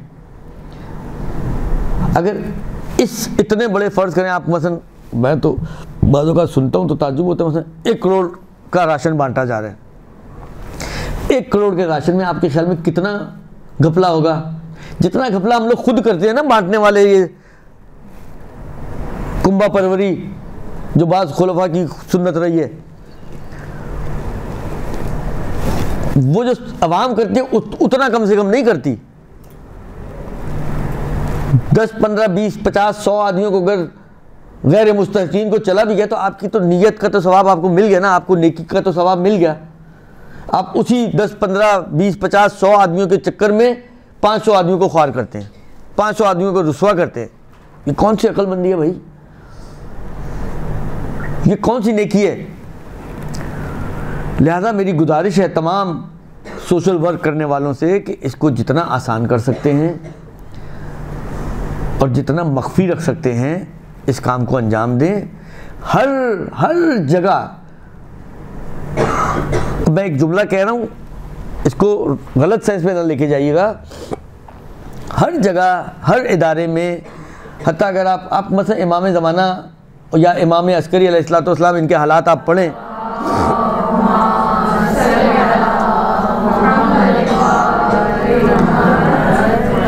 इनके भी ज़माने में अगर आप जाके देखें तो इनके वकला में भी करप्शन थी कि नहीं थी? बाज़ को इन्होंने माजूल किया कि नहीं किया? अगर सही आदमी था तो क्यों माजूल किया? कुछ करप्शन हुई तो माजूल किया ना, कुछ ऊंच नीच हुई तो माजूल किया ना। तो हर काम में जब भी आप कोई बड़े पैमाने पे काम करते हैं तो इस किस्म की मुश्किलात होती हैं, लेकिन उन मुश्किलात की बिना पर इंसान लोगों को रुस्वा नहीं करता, सहूलतें नहीं उनकी छीन लेता। तो कोशिश करें कि ये इस निज़ाम को थोड़ा सा बेहतर बनाएं। ये फेसबुक पे अपलोड करना और क्या हमने वाकई मगर परवरदिगार आलम जब तक अपलोड नहीं होगा फेसबुक पे उसको पता नहीं चलेगा, जब तक आपके लाइक्स नहीं बढ़ेंगे, खुदा को नहीं, यानी आपके अमल से पता चल रहा है कि आपका काम कितना खुदाई है। देखिए खुदाई सिर्फ ज़बान से कह देने के लिए मैं तो खुदा की खातिर कर रहा हूँ, कि खुदाई नहीं बनता। खुदा आपकी ज़बान से ज़्यादा आपके दिल को देख रहा होता है, आपके दिल को वो जो उसके अंदर छुपा छुपा के आप जो ये हरकतें करते हैं ना, वो खुदा उसको देख रहा होता है। लिहाजा आप ज़बान से कुछ कहते रहे। मुनाफिक क्या करते थे? खुदा ने वाज़े कहा कि ये झूठे हैं, इनकी ज़बानी नशहदु अन्नका रसूल अल्लाह पे ना जाओ, ये मुनाफिक हैं, दिल में कुछ और है इनके। यही हम लोग हैं, ज़बान पे अल्लाह अल्लाह, दिल में राम राम। तो कहने का मकसद ये है कि चीज़ों को आसान बनाएं, लोगों की इज़्ज़त आबरू के साथ ना खेलें, और ये जो तमाशे हो रहे हैं, खुलासा इन तमाशों को कंट्रोल करने की ज़रूरत है। ये फेसबुक, ये अला, ये बला, इसके ऊपर ना लेकर आएँ। खुदा के लिए कर रहे हैं, खुदा तक रहने दें, खुदा को पता चल रहा है सब। और दुनिया दिखावे के लिए कर रहे हैं तो फिर ठीक है, जो हो रहा है वो यही, सब कुछ यही हो रहा है, उसके अलावा और कुछ नहीं हो रहा। तो दूसरी चीज़ ये है कि ये जो काम किया जा रहा है खैराती काम, इसको थोड़ा सा आसान बनाएं, मख्फी रखें, लोगों की इज़्ज़त आबरू का ख्याल रखें, खामोशी से जाके पहुंचाएं, किसी को पता ना चले। और पहुंचाने का मैंने कहा ना, निज़ाम आज के ज़माने में इतना आसान हो गया, आपको इतने बड़े बड़े थैले ले जाके पहुंचाने की भी ज़रूरत नहीं है। पैकेजेस बने हुए हैं, आप उनको पेमेंट करें, कार्ड दे दें, वो वही थैला उसको पकड़ाएंगे। अब आप थैला दे के गए, उसने बेच दिया तो बेच सकता है भाई, रोक तो नहीं सकते आप किसी को। ये थैला लेकर आया, इसने बेच दिया, दोनों एक जैसे ही हो गए। जिस तरह उधर इम्कान है, इधर भी इम्कान है। इम्कान को आप ख़त्म नहीं कर सकते, और उसी इम्कान के ऊपर आप अपने कामों को मुश्किल ना बनाएं, आसान बनाएं। इम्कानात हर जगह होते हैं, बाद इम्कानात ऐसे होते हैं कि उनको इतनी तवज्जो देने की ज़रूरत नहीं होती है। तो अर्ज़ खिदमत ये थी, क्या कहाँ से शुरू हुई थी बात? नहीं, ये कहानियाँ कहाँ से आई थी? आप भी मेरी तरह ही हैं वैसे, हैं? हाँ, वो अकायद से बात चल रही थी, लेकिन ये बात चले, वो तो मुझे पता है, वो तो मेरे सामने किताब खुली हुई है। खैर, अब जहाँ से भी आई थी, जैसे भी आई थी, जो भी आई थी, जो कहना था वो तो कह दिया। खैर, अर्ज़ खिदमत हमारी ये थी कि हाँ, मैं एक और बात करने जा रहा था, आपको तो याद नहीं आई लेकिन मुझे आ गई याद। तो ये तो एक अच्छा काम है, बहरहाल मैं जो कर रहे हैं, अब चाहे दीन के लिए कर रहे हो, चाहे दुनिया के लिए कर रहे हो, चाहे दोनों के लिए कर रहे हो, दोनों वाले काम होते नहीं है वैसे, आपकी इत्तला के लिए अर्ज़ कर दूं, या सिर्फ दीन है या सिर्फ दुनिया है। तो जो भी बहरहाल हो रहा है, जिसका जो भी टारगेट है, एक काम अच्छा है बहरहाल, कि लोगों को रिलीफ मिल रही है, लोगों को सहूलत मिल रही है। दूसरी चीज़ जिसकी कमी है हमारे माशरे में, जो मुझे फील होती है, वो ये है कि बस अब ईद आ रही है, चले आपने रमज़ान राशन तो दे दिया, उसका रोज़े तो गुजर गए, ईद कैसे गुजारेंगे इसके बच्चे या ये खुद? हमारा फोकस खाने पीने पे तो है, पहनने पहनाने पे नहीं है। देखें, घर में मतलब मैं हूँ, मैं अपने आप को संभाल सकता हूँ, समझा सकता हूँ कि यार चलो नहीं है, जो है वो उसी पे काम चला लो, ठीक है, या उनमें से जो निस्बतन बेहतर है वो पहन लेना। बेगम है, बेगम को चाहे बात की तो नहीं समझती हैं, लेकिन हालांकि कुछ हद तक अगर समझदार हो, कि जो आमतौर पे होती नहीं है, तो माजरत के साथ ख़वातीन में बैठकर बोल रहा हूँ। तो अर्ज़ खिदमत ये है कि चलो समझा लिया, लेकिन बच्चों को तो नहीं समझा सकते ना। 4 साल का बच्चा है, 5 साल का बच्चा है, वो अपने अड़ोसी को देखता है, अपने पड़ोसी को देखता है, अपने स्कूल वाले बच्चों को देखता है, सबको देखता है, बातें चल रही हैं, हमारे ईद के कपड़े हैं, जूते आए हैं, तो इनके ऊपर भी फोकस होना चाहिए। इतने सारे लोग लगे हुए हैं तो राशन पे ही लगे हुए हैं, तो कम से कम जिसको कहते हैं तकसीम कार, कामों को बांट लें भाई। कुछ लोग राशन पे लग जाएं तो कुछ लोग कपड़ों पे लग जाएं। पैक्स बनाए बच्चों को, या यही वाली बात है, कार्ड वार्ड बना के आपने एक बजट बनाया हुआ है, उतने मतलब बजट रीज़नेबल बनाएं। आजकल कपड़ों का क्या हाल है वो देख के बजट बनाएं। आप हज़ार रुपए के कार्ड बांट रहे हैं, वो वहाँ जाके चड्डी बनियान लेकर आएगा और क्या लेकर आएगा। 1000 रुपये में ये भी आ जाए बड़ी बात है आज के ज़माने में। तो कम से कम अगर दें तो ऐसा उसको बजट दें कि एक एक सही, चलो मेरा फ़र्ज़ करो एक बेटा है, एक बेटी है, 2 बच्ची हैं, 4 बच्ची हैं, जितने भी बच्चे हैं उनके हिसाब से एक एक जोड़ा तो आ जाए। राशन में तो चलो हम लोग कंजूसियाँ कर देते हैं, 2-2, 2,500, 3-3 हज़ार के राशन बांट देते हैं एक एक। अब आप यानी वाकई बांटने वालों से अब शायद उनकी सोच ये हो कि इतने सारे लोग कर रहे हैं। अच्छा, मज़े की बात है कि शर्तें भी लगाते हैं कहीं और से नहीं लेंगे। तो भाई कम से कम अगर शर्त लगा रहे हो कहीं और से नहीं लेंगे तो इतना तो दे दो कि उसका महीना गुजर जाए। ये 1 या 2 पैकेट तेल में किसका महीना गुजरता है? जो दे रहा है उससे पूछो तुम्हारा गुजरता है? तुम्हारे घर में कितना तेल आता है उसी से पूछ लें।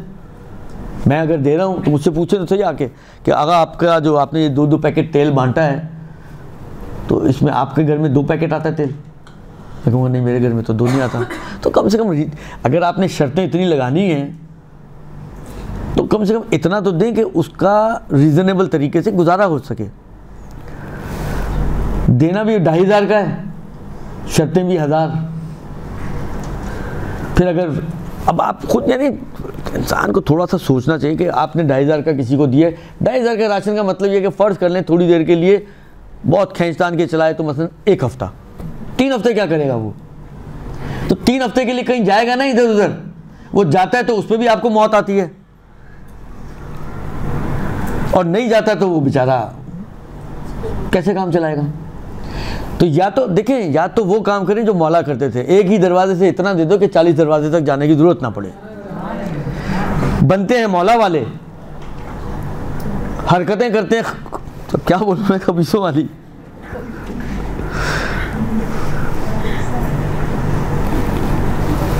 या तो ऐसा करें ना, इतना देते हैं उसको राशन, फिर अगर वो कहीं और जाए तो आप हक रखते हैं बातें करने की, आप हक रखते हैं गुस्सा करने की, आप ये सारे हक रखते हैं। लेकिन 2,500 के राशन पे माजरत के साथ आपके पास कोई हक व हुकूक नहीं होते। 3,000 के राशन पे कोई हक व हुकूक नहीं होते, दुरुस्त। तो कुछ लोगों को बहरहाल ये भी सोचना चाहिए कि हम बच्चों के लिए कपड़ों का इंतज़ाम करें। आप अपना बचपन याद करें, क्या क्या खुशी होती थी आपकी ईद पर? यानी आपकी क्या मिल जाए तो आप खुश थे कि ईद हो गई हमारी। बच्चों की छोटी छोटी खुशियाँ होती हैं। वो मुझे याद है, अपना बचपन भी याद है मुझे थोड़ा थोड़ा सा, कि आपको कपड़े मिल जाएं, सही है ना, आपको वो एक हीरो बनने के लिए चश्मा मिल जाए, घड़ी मिल जाए, चाहे वक्त ना भी दिखाती हो, लेकिन एक कैसे वो एक फॉर्म में तो बच्चा आ जाता है ना अपनी। 4 बच्चों के सामने वो भी अपना एक टक्कर तो जमा ही सकता है ना, यार मेरे हाथ में भी घड़ी है, मेरे पास भी चश्मा है। ये छोटी सी खुशियाँ हैं यार, यकीन माने मुझे ऐसा फील होता है कि राशन से ज़्यादा ये नेकी आपकी फलने फूलने वाली है। बच्चों को खुश करना, बच्चों की खुशी का ख्याल रखना, ये मुझे मेरी अपनी फीलिंग है वल्लाह आलम कि ये नेकी जो है ना वो अब आप ना सोचें कि ये जेडीसी वाले ही करें, आप लोग खुद जेडीसी बन जाएं। वो जेडीसी के लिए जरूरी है कि इतना बड़ा बंगला खरीदें आप पहले और फिर इतना बड़ा क्लिप्स बना के डालें। आप अपने दायरे में देखें, अपने अतराफ़ में देखें, अपने अड़ोस में, अपने पड़ोस में, अपने रिश्तेदारों में। एक फैमिली का कर सकते हैं, एक फैमिली का करें, 2 का कर सकते हैं, 2 का करें, 2 का खुद कर सकते हैं, 2 का किसी से करवा सकते हैं। करवाना भी ये खुद एक बड़ी नेकी है। वो गर्दन बंद वाला वाक़या आप लोगों ने जनाब ज़हरा सलामुल्लाह अलैहा का सुना है।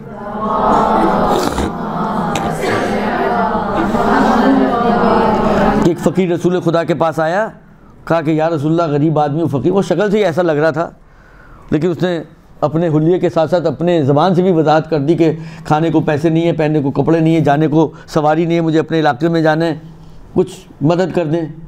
रसूल खुदा ने जो तिब्क़ नक़ल, रसूल खुदा ने फरमाया कि भाई इस वक्त मेरे पास तो कुछ नहीं, लेकिन मैं तुम्हारी एक वो शख्स के जो किसी की तरफ रहनुमाई करने वाला है, वो भी ऐसे ही जैसे खुद नेकी करने वाला है। तो मैं तुम्हें एक दरवाजे की तरफ भेजता हूँ और फिर जनाब ज़हरा के दरवाजे पे भेज दिया, और वो पूरा किस्सा जो आप लोगों ने कई दफ़ा शायद सुना होगा, इसलिए मैं उसकी तरफ नहीं जा रहा। तो आप अगर खुद नेकी करने वाली नहीं बन सकती तो नेकी किसी के दरवाजे पे भेज सकती हैं, किसी से पूछ के, किसी से करके, किसी से कह के। देखिए, मुमकिन है माशरे में आपके कहने के ऊपर आपको 5 आदमियों का राशन मिल जाए या 5 आदमियों के कपड़े मिल जाएँ। फ़र्ज़ करें वो फ़कीर गरीब बेचारा जाके बोलेगा तो उसको एक आदमी का भी नहीं मिलेगा। आपके एक माशरे में मकाम आपकी, देखिए ये आपकी इज़्ज़त और आबरू का सदका है। हर चीज़ का सदका होता है ना, ये आपकी इज़्ज़त और आबरू का सदका कि खुदा ने आपको एक वजाहत दी है माशरे में, एक मकाम दिया है, एक नाम दिया है, एक इज़्ज़त दी है, एक आबरू दी है। आप उस इज़्ज़त और आबरू के ज़रिए आप लोगों की नेकी मदद करें और गरीबों की मुश्किल हल करें। यह आपकी इज़्ज़त आबरू का सदका है। तो जितने हद तक जिस दायरे में आप लोग कर सकते हैं, ये ना सोचें कि कोई दूसरा ही करेगा। बारिश का पहला कतरा आप भी बन सकते हैं। आप कहें जी हमारी तो इतना नहीं, जितने वसाइल हैं, जितना आप एक बच्चे का कर सकते हैं, एक बच्चे का करें। आप ऐसे, यानी हमारे घर में अतराफ में तो माशाल्लाह फैमिलियाँ मुख्तलिफ है ना, एक बच्चे से लेकर 10 बच्चों वाली फैमिली भी मिल जाएगी आपको। तो आप छोटी फैमिली के लिए आप एक बच्चे के लिए कर लें, ऐसी फैमिली ढूंढें कोई। खुलासा जिस दायरे में भी आप काम कर सकती हैं या करवा सकती हैं, ये काम ज़रूर करें। ये मुझे ऐसा फ़ील होता है कि ये नेकी जो बच्चों को खुश करने वाला काम है, ये फलने फूलने वाली नेकी है। इसके असरात आपको अपनी ज़िंदगी में बहुत मिलेंगे इंशाअल्लाहुल अज़ीज़। सर, जैसे हम अहले तशरीह हैं तो ये लाजिम है कि हम अहले तशरीह ही करें। मिसाल में दे रही हूँ, हम गुजरते हैं चौरंगी पे मजदूर औजार लेकर हम बैठे हुए होते हैं सुबह से शाम तक। अगर हम बिल्फर्ज उनकी मदद करना चाहें तो इसमें ये शर्त है कि नहीं पहले हम शिया ही देखें, मोमिन। देखिए, नेकी नेकी होती है, मतलब किसी के हक़ में भी की जाए। मैंने कहा ना, आपकी नीयत कैसी है वो आपकी अहमियत रखती है, सही ना।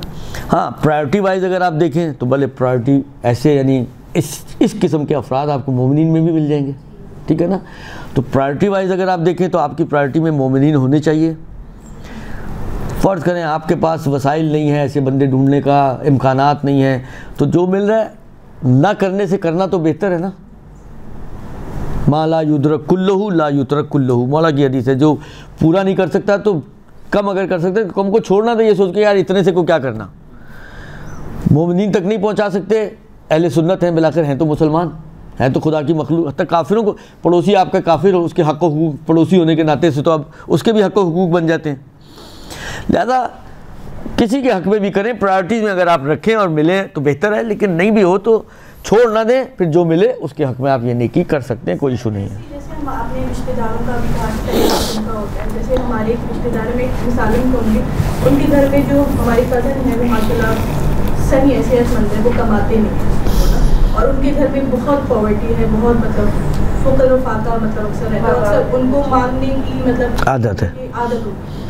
ऐसे लोगों की हमारा दिल भी उठता है, सारी बातें हम लोग करते हैं, लेकिन अगेन वही वाली चीज़ के ये होता है कि वो एक सेहतमंद इंडिविजुअल है, वो क्यों नहीं। देखिए, मैं आपकी खिदमत में अर्ज़ करूँ, ये सिर्फ आपका नहीं बहुत सौ का मसला है ये। मैं अभी आपसे जो बात कर रहा हूँ वो मैं वाजिबात की तो बात नहीं कर रहा हूँ कि वाजिब के अंदर शराइत है ना। मेरा अपना माल है, फ़र्ज़ करें मेरी अपनी जेब में ये 5000 रुपये एक्स्ट्रा पड़े हुए हैं, मैंने सोचा कि चलो इससे जो है मैं नेकी कर लेता हूँ, ठीक है। तो उसमें तो इसको भी दिया जा सकता है। मेरा फोकस ये है कि आप सही है, बड़ों का नहीं करना चाह रहे आप, ये आपको पता है ये बच्चों का भी नहीं करेगा, तो बच्चों का करें, आप डायरेक्टली बच्चों का करें। हैं, बूढ़े माँ बाप होते हैं उनका करें, बीवी बेचारी का क्या कसूर है। फ़र्ज़ करो ये अगर हडहराम आदमी है तो इसकी जो है हडहरामी की जो है वो क्या कहते हैं खमियाजा जो है उसकी बीवी भी भुगत ही रही होगी ना। तो बीवी का करें, बच्चों का करें, बूढ़े माँ बाप हैं उनका करें, कोई और XYZ इस बंदे का ना करें, ताकि उसको भी फील हो कि मेरे को क्यों छोड़ा गया। फिर भी बोल दो इस बंदे का भी कर दे तो कोई गुनाह काम नहीं कर रहे हैं आप। नेकी नेकी है, नेकी अपना असर दिखाती है, लेकिन अगर आपका नहीं दिल मान रहा इस बंदे का करने का तो इसको ड्रॉप कर दें, बाकियों का करें, बच्चों का करें। मेरा इस वक्त जो अभी बात करने का मकसद था वो बच्चे थे ख़ास। मैं तो वाइंड अप करने जा रहा था, अब आपने फिर छेड़ दिया। ईरान में कौम के एतबार से मैं अभी बात कर रहा हूँ। उनके दीनी और उन सारी जात को छोड़ते हुए उन्वाने कौम एक बहुत अच्छा काम करते हैं 2 मौक़ों पे। मैंने पहले भी ये बात शायद मुझे याद पड़ता है यहीं से कही है, लेकिन आप लोग तो माशाल्लाह पिछले हफ्ते की बात याद नहीं रखती हैं, तो बहुत पहले कही होगी। दो मौक़ों पे वो यही काम करते हैं जो मैंने बताया अभी आपको। आपको पता है ईरान में अगर आप चली जाएँ ईद फितर के मौके पे तो आपको पता ही नहीं चलेगा कि ईद, सिर्फ नमाज जो सुबह होती है हरम में उससे पता चलता है कि ईद की नमाज़ हुई है। उसके अलावा पूरा दिन आपका ऐसे ही गुजर जाएगा, आपको फील ही नहीं होगा कि ईद है, ना ईद फितर पे ना ईद कुर्बान पे। अगर कहीं ईद फील होती है तो कब होती है? नौरोज़ पे। वो उनका न्यू ईयर है, असल में साल का पहला दिन होता है नौरोज़, उनका न्यू ईयर है। उसको वो 13 दिन तक मनाते हैं, 13 दिन तक। ऑफिशियल तो 5-6 छुट्टियां होती हैं, लेकिन 13वें दिन तक इनका एक कॉन्सेप्ट है कि 13वां दिन जो है वो मनहूस दिन है, उसमें घरों में नहीं रहना। ज़्यादा ये 13वें दिन सब आपको सड़कों में नज़र आएंगे, बागों में, पार्कों में, इधर उधर घूमते फिरते। घरों में आम तौर पे नहीं होता, वो उसी दिन चोरियां भी बहुत होती हैं। वो चोरियां बर्दाश्त कर लेते हैं लेकिन नहुसत बर्दाश्त नहीं करते हैं। एक सोच है उन लोगों की। अब सही गलत की बात नहीं मैं कर रहा हूँ, इसीलिए मैं बार बार कह रहा हूँ मैं कौम के हिसाब से बात कर रहा हूँ। तो नौरोज़ से पहले एक वो स्टॉल लगाते हैं, एक बड़े पैमाने पे, उनका पूरे ईरान के पैमाने पे काम हो रहा होता है, मीडिया उसको अच्छा कवरेज दे रहा होता है। इन्होंने कैंप्स लगाए हुए होते हैं जिसको नाम इन्होंने रखा हुआ है जश्न नेकूकारी, नेकी का जश्न। और उसमें वो इसी बात पे मोटिवेट कर रहे होते हैं लोगों को।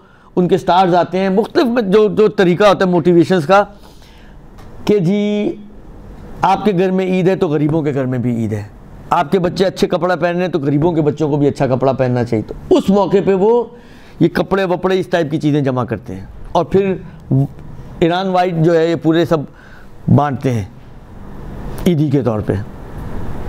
तो एक अच्छी चीज़ है ना, हमें भी करनी चाहिए। हमारे पास क्या कम है? कुछ उनसे ज़्यादा ही होगा, उनसे कम नहीं होगा हमारे पास, लेकिन सोच नहीं है। एक दूसरा मौका वो यही काम करते हैं, स्कूल स्टार्ट हो रहे होते हैं, हमें तो चंदों की रिक्वेस्टें भेजनी पड़ती हैं मुख्तलिफ ग्रुप्स में। यार 15 लोग हैं, 25 लोग हैं, 5 लोग हैं, 10 लोग हैं, वो स्कूल स्टार्ट हो रहा है, नया सेशन है, स्कूल यूनिफॉर्म्स हैं, किताबें हैं, नमीदनम एनुअल चार्जेस हैं, ये वो। यानी ये तो स्कूल वाले भी इतने, अब क्या बोलूँ मैं, उनको भी सोचते ही नहीं। यानी एक बच्चे का 20-20 हज़ार, 22-22 हज़ार, 25-25 हज़ार का महीने का बिल बन जाता है पहले जब स्टार्ट होता है सेशन। किसी के 3 बच्चे हों, वो 60 हज़ार कहाँ से लाए? उसके पूरे साल की कमाई 60 हज़ार नहीं है, आप उससे एक महीने में 60 हज़ार मांग रहे हो। तो हमें तो चंदों की रिक्वेस्टें भेजनी पड़ती हैं, लेकिन ये भी एक सोच होनी चाहिए कि ये जिस तरह ये जेडीसी वगैरह वाले करते हैं तो ये काम भी करें। स्कूल खुलने से पहले इस किस्म के कैंप्स लगने चाहिए, सेशन स्टार्ट होने से पहले। जब भी हमारे यहाँ होता है, जब ये आफतें टूटती हैं, यूनिफॉर्म्स, किताबें, ये सारी चीज़ों के लिए, या कोई लोग होते हैं किताबें ख़रीद के डोनेट करते हैं, कोई पैसे दे के जाता है, कोई यूनिफॉर्म्स ख़रीद के दे के जाता है। तो ये काम इस मौके पे भी होना चाहिए, अशद ज़रूरत है, अशद ज़रूरत। तो ये 2 मौके ऐसे हैं हमारे यहाँ भी। देखिए ज़्यादा हल्ला गुल्ला जो है वो छोटी ईद पे होता है, बड़ी ईद पे तो इतना ज़्यादा वो ज़्यादा बकरों इस तरफ की रुझान ज़्यादा होता है। तो एक ये ईद पे, इस पे ये काम होना चाहिए। एक आपका जब सेशन स्टार्ट होता है स्कूल का, उस वक्त ये काम होना चाहिए। ये 2 बड़े मौके हैं कि जब एक समझे बड़ा बम गिरता है गरीब गुरबा के ऊपर। उनके पास इतनी इस्तात नहीं होती बच्चों को ईद के कपड़े दिला सकें, ईद के जूते दिला सकें, उनको जो है वो छोटी छोटी उनकी ये खुशियाँ पूरी कर सकें, और स्कूल के ज़माने पे ये मुश्किलात। तो ये 2 मौके पे ये काम अगर हो यहाँ पे भी, मैंने कहा ना अगेन, फिर हम क्यों इंतज़ार करें इस बात का कि कोई जेडीसी, कोई जो है नमीदनम ABC आके आगे बढ़े और ये काम करे। आप बारिश का कतरा बने, पहला आप अपने पैमाने पे इस काम को अंजाम दें, जितनी आपके पास गुंजाइश है, जितना आप कर सकते हैं उस हद तक आप ये काम करें। तो ये आप मॉडल बन जाएंगे, आप ट्रेंड सेटर बन जाएंगे। निकले तो सही, करें तो सही, सोचें तो सही। हमारे पास फुकदान है सोच का। ये दो काम अगर किए जाएं तो बहुत अच्छा। बहरहाल मुझे नहीं पता हम कहाँ से यहाँ पर आ गए थे, लेकिन हम वापस चलते हैं अपने मसलों की तरफ। कि ये जो बात आई कि कसर और रोज़े का ताल्लुक़ है कि जहाँ पे नमाज कसर है वहाँ पे रोज़ा पूरा है, रोज़ा माफ़ है, जहाँ पे नमाज कसर नहीं है वहाँ पे रोज़ा पूरा रखना पड़ेगा। एक मसला आता है वो ये कि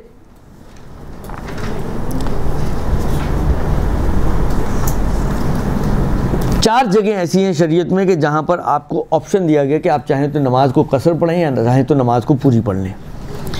मक्का, मदीना, कूफा और आगा सीसानी के हिसाब से मक्का, मदीना, कूफा और हरम इमाम हुसैन एक ख़ास दायरे में, सही ना। 12 साढ़े 12 मीटर का जो दायरा बनता है, 25 ज़रा है दायरा, जो मुझे इस वक्त याद आ रहा है, दुरुस्त। इन चार जगहों पर आप नमाज को कसर या तमाम, भले इन्होंने लिखा है 25 ज़रा तकरीबन 11.5 मीटर, यानी कब्र इमाम हुसैन के से अगर आप 11.5 मीटर का एक दायरा खींचें तो इस दायरे के अंदर आपको ऑप्शन है कि नमाज आप कसर पढ़ें या पूरी पढ़ें, आपके पास ऑप्शन है, ठीक है। अब नमाज में ऑप्शन है तो क्या रोज़े में भी ऑप्शन है कि अगर आप नमाज कसर पढ़ लें तो रोज़ा ना रखें, लेकिन अगर आप नमाज पूरी पढ़ लें तो रोज़ा रख सकते हैं आप? कहते हैं जी नहीं, ये ऑप्शन नमाज में है, ये ऑप्शन रोज़े में, रोज़ा बहरहाल आपका माफ़ है, चाहे आप नमाज पूरी भी पढ़ लें इन जगहों पर मुसाफिर होने के बावजूद, तब भी रोज़ा आप पर माफ़ है, रोज़ा आप नहीं रख सकते, ठीक है जी। अच्छा, एक और चीज़ जो अहमियत रखती है वो ये है कि चलें ये 2-3 मसले, इनको मैं आपको एक साथ ही मर्ज करके आपको समझाने की कोशिश करता हूँ। देखें, 2 सूरतें बनती हैं सफ़र के एतबार से। एक मर्तबा ये होता है कि मैं अपने शहर से सफ़र पे निकल रहा हूँ, एक सूरत ये बनती है कि मैं कहीं सफ़र में था और अपने शहर में सफ़र से वापस आ रहा हूँ। अच्छा, अपना शहर जब मैं कहता हूँ तो इसमें अपना शहर तो शामिल है ही है, लेकिन वो जो हुक्म शहर में है यानी वो 10 दिन के क़ज़ वाली जगह वो भी इसमें शामिल है। यानी या तो मैं जहाँ पे 10 दिन का क़ज़ था वहाँ से वहाँ जा रहा हूँ या वहाँ से निकल रहा हूँ, ठीक है ना। ये 2 सूरतें बनती हैं। तो मैं अभी शहर की बात कर रहा हूँ। अभी मैं या तो अपने शहर से निकल रहा हूँ या अपने शहर में दाखिल हो रहा हूँ। जब मैं अपने शहर से निकल रहा हूँ इसकी 2 सूरतें बनती हैं इब्तदाई तौर पे, या ज़ोहर से पहले निकल रहा हूँ या ज़ोहर के बाद निकल रहा हूँ, ठीक है।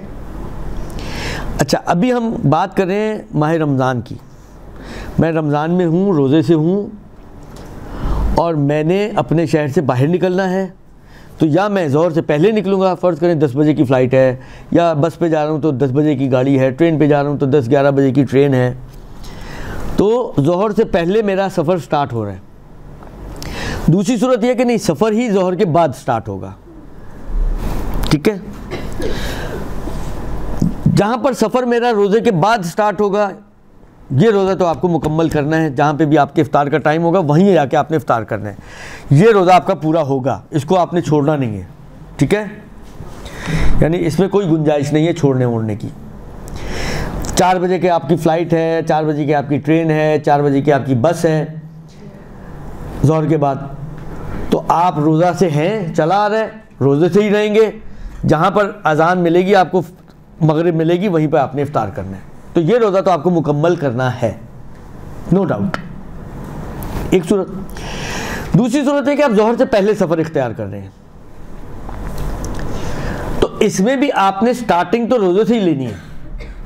रात से आपने प्लान किया हुआ है, सुबह मसला फ़र्ज़ करें आपको हैदराबाद जाना है किसी काम से, 10 बजे निकलना है, जो आपकी दोस्तों के साथ या कॉलेज स्कूल के साथ, अपना कुलीग्स के साथ, ऑफिस वालों के साथ जो सेटिंग बनी हुई है, फ़र्ज़ करें 10 बजे निकलना है आपने, तो रात से आपको पता है कि आपने सुबह 10 बजे हैदराबाद के लिए निकलना है। तो इसका मतलब ये नहीं कि आप रोज़ा ही ना रखें, सुबह उठें, नाश्ता वाश्ता करें, तैयार श्यार हों, ये नहीं, आपको रोज़े से ही रहना है, जब आप शहर से इतनी दूर निकल जाएं कि आपको शहर की आज़ान सुनना बंद हो जाए और आखिरी घर नज़र आना बंद हो जाए, जिसको क्या कहते हैं?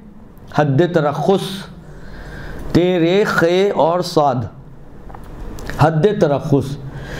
हद तरख्खुस क्रॉस करने से पहले तक आप इफ्तार नहीं कर सकते, करेंगे तो कफारा आ जाएगा। हाँ, जैसे ही आप हद तरख्खुस क्रॉस करेंगे, अब आपका रोज़ा ख़त्म हो गया, अब आप इफ्तार कर सकते हैं।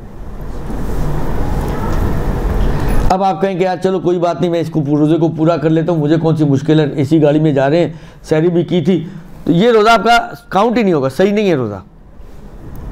यानी रमज़ान के बाद इस रोज़े की चाहे आपने पूरा भी कर दिया तब भी आपको कज़ा करनी पड़ेगी।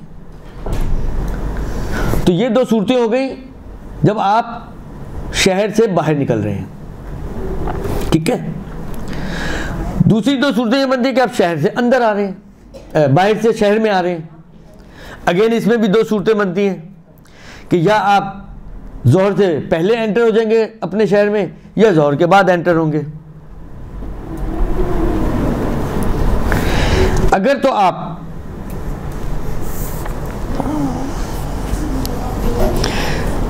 इसकी तीन सूरतें इन्होंने बनाई हैं, यानी एक सूरत की मजीद दो सूरतें बनेंगी। पहली सूरत यह है कि आप ज़वाल से पहले, अच्छा ये पहली नहीं, इसको समझे दो सूरतें बनेंगी। आप बनाएं ज़वाल से पहले एंटर होंगे या ज़वाल के बाद एंटर होंगे, ठीक है, अपने वतन में, या ज़वाल से पहले एंटर होंगे या ज़वाल के बाद एंटर होंगे। इन दोनों की दो दो सूरतें बनती हैं। या आपने रास्ते में दरमियान में कुछ ऐसा काम जो रोज़े को बातिल करने वाला है, मसलन खाना पीना, किया है या नहीं किया है, या किया है या नहीं किया है। दो सूरतें ज़वाल से पहले की, एक सूरत ये कि ज़वाल से पहले एंटर हो रहे हैं और खाया पिया नहीं है। एक सूरत है कि ज़वाल से पहले एंटर तो हो रहे हैं लेकिन खा पी चुके हैं, हैदराबाद से नाश्ता करके निकले हैं, या रास्ते में आपने कहीं ढाबे वाबे पे चाय शाय पी है, दुरुस्त। ये दो सूरतें। इसी तरह ज़वाल के बाद की भी दो सूरतें बनती हैं कि या आप, क्योंकि आपका रोज़ा तो नहीं था लेकिन बाज़ औक़ात होता है कामों में इतना लगा हुआ होता है कि उस वक्त तक आपने कोई रोज़ा भी नहीं था लेकिन आपने कोई ऐसा काम भी नहीं किया जो रोज़े को बातिल करता है, या ऐसा काम कर चुके हैं, मतलब दोपहर को खाना खा चुके हैं, मंड के खाया, दुरुस्त। तो वो दो सूरतें कि जहाँ पर आपने इफ्तार किया हुआ है, चाहे ज़वाल से पहले हो चाहे ज़वाल के बाद हो, दोनों का हुक्म एक जैसा है कि इस दिन आपका रोज़ा नहीं होगा। ज़वाल से पहले एंटर हुए हैं और खा पी कर एंटर हुए हैं, ज़वाल के बाद एंटर हुए हैं और खा पी कर एंटर हुए हैं। इन दोनों सूरतों में एक ही हुक्म है, इसलिए इन्होंने एक ही काउंट किया इसको कि दोनों सूरतों में आप पर उस दिन का रोज़ा वाजिब नहीं है, बस इसकी कज़ा आपको करनी पड़ेगी, ठीक है। अब बच गई दो सूरतें, ज़वाल से पहले एंटर हो बग़ैर कोई काम किए जो रोज़े को बातिल करता है, ज़वाल के बाद एंटर हो बग़ैर ऐसा काम किए जो रोज़े को बातिल करता है। कहते हैं कि अगर आप ज़वाल से पहले एंटर हों और आपने कोई ऐसा काम अंजाम नहीं दिया हुआ जो रोज़े को बातिल करता है, तो एहतियात वाजिब की बिना पर ज़रूरी है कि आप रोज़े की नीयत करें और पूरा दिन बाकी अपने आप को मज़ीद बचा के रखें, और यही रोज़ा आपका सही काउंट हो जाएगा, यही रोज़ा आपका सही काउंट हो जाएगा। अब इसकी कज़ा वगैरह कुछ नहीं आएगी, ठीक है। और दूसरी सूरत यह कि आप ज़वाल के बाद एंटर हुए हैं और आपने ऐसा कोई काम भी अंजाम नहीं दिया जो रोज़े को बातिल करता है, तो इस सूरत में भी उस दिन का रोज़ा आप पर वाजिब नहीं है। बल्कि अगर आप ये सोच लें कि मतलब 5 तो बज गए, 2 घंटे रह गए, मैं 2 घंटे और ऐसे ही कर लूँ तो चलो मेरा रोज़ा सही हो जाए, तो ये रोज़ा सही भी नहीं होगा। यानी अगर आपने पूरा कर भी लिया तब भी रोज़ा सही नहीं है। इस रोज़े की बहरहाल आपको कज़ा करनी पड़ेगी।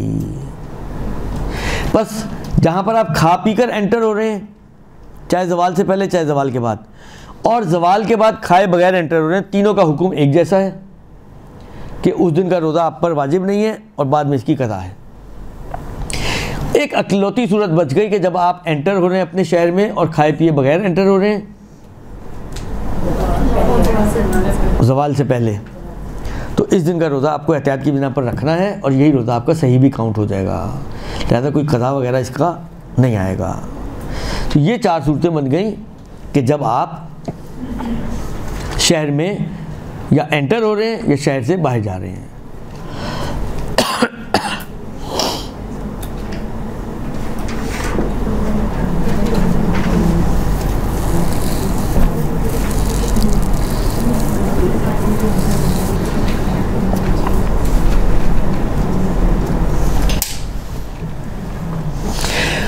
फ़र्ज़ करें कि आप मुसाफिर थे और आपको मसला नहीं पता था कि मुसाफिर पे रोज़ा नहीं होता, आपने सफ़र में रोज़ा रख लिया और पूरा भी कर लिया, तो अब इसके रोज़े का क्या होगा? क्योंकि पीछे तो हमने कहा कि मुसाफिर से रोज़ा सही ही नहीं है, तो अब इसने जो मसला ना जानने की वजह से रोज़ा रख लिया और पूरा भी कर लिया, तो इसके रोज़े का अब क्या हुक्म होगा? कहते हैं इसका रोज़ा सही है और इसकी क़ज़ा इस पर वाजिब नहीं होगी। अब एक मसला है जो आपकी खिदमत में अर्ज़ करने जा रहा हूँ मैं, लेकिन ये मसला एक बहुत गलत फहमियाँ भी लोगों के ज़हनों में मौजूद हैं, वो भी आज इंशाअल्लाह अज़ीज़ उम्मीद है क्लियर हो जानी चाहिए। लोगों के ज़हनों में यह है कि रमज़ान में आप बग़ैर किसी मजबूरी के सफ़र नहीं कर सकते, लिहाजा अगर कोई ज़ियारत के सफ़र पर भी जाते तो लोग उसको बड़ी ताज्जुब की निगाह से देखते हैं, यार रोज़े छोड़ के जा रहे हैं।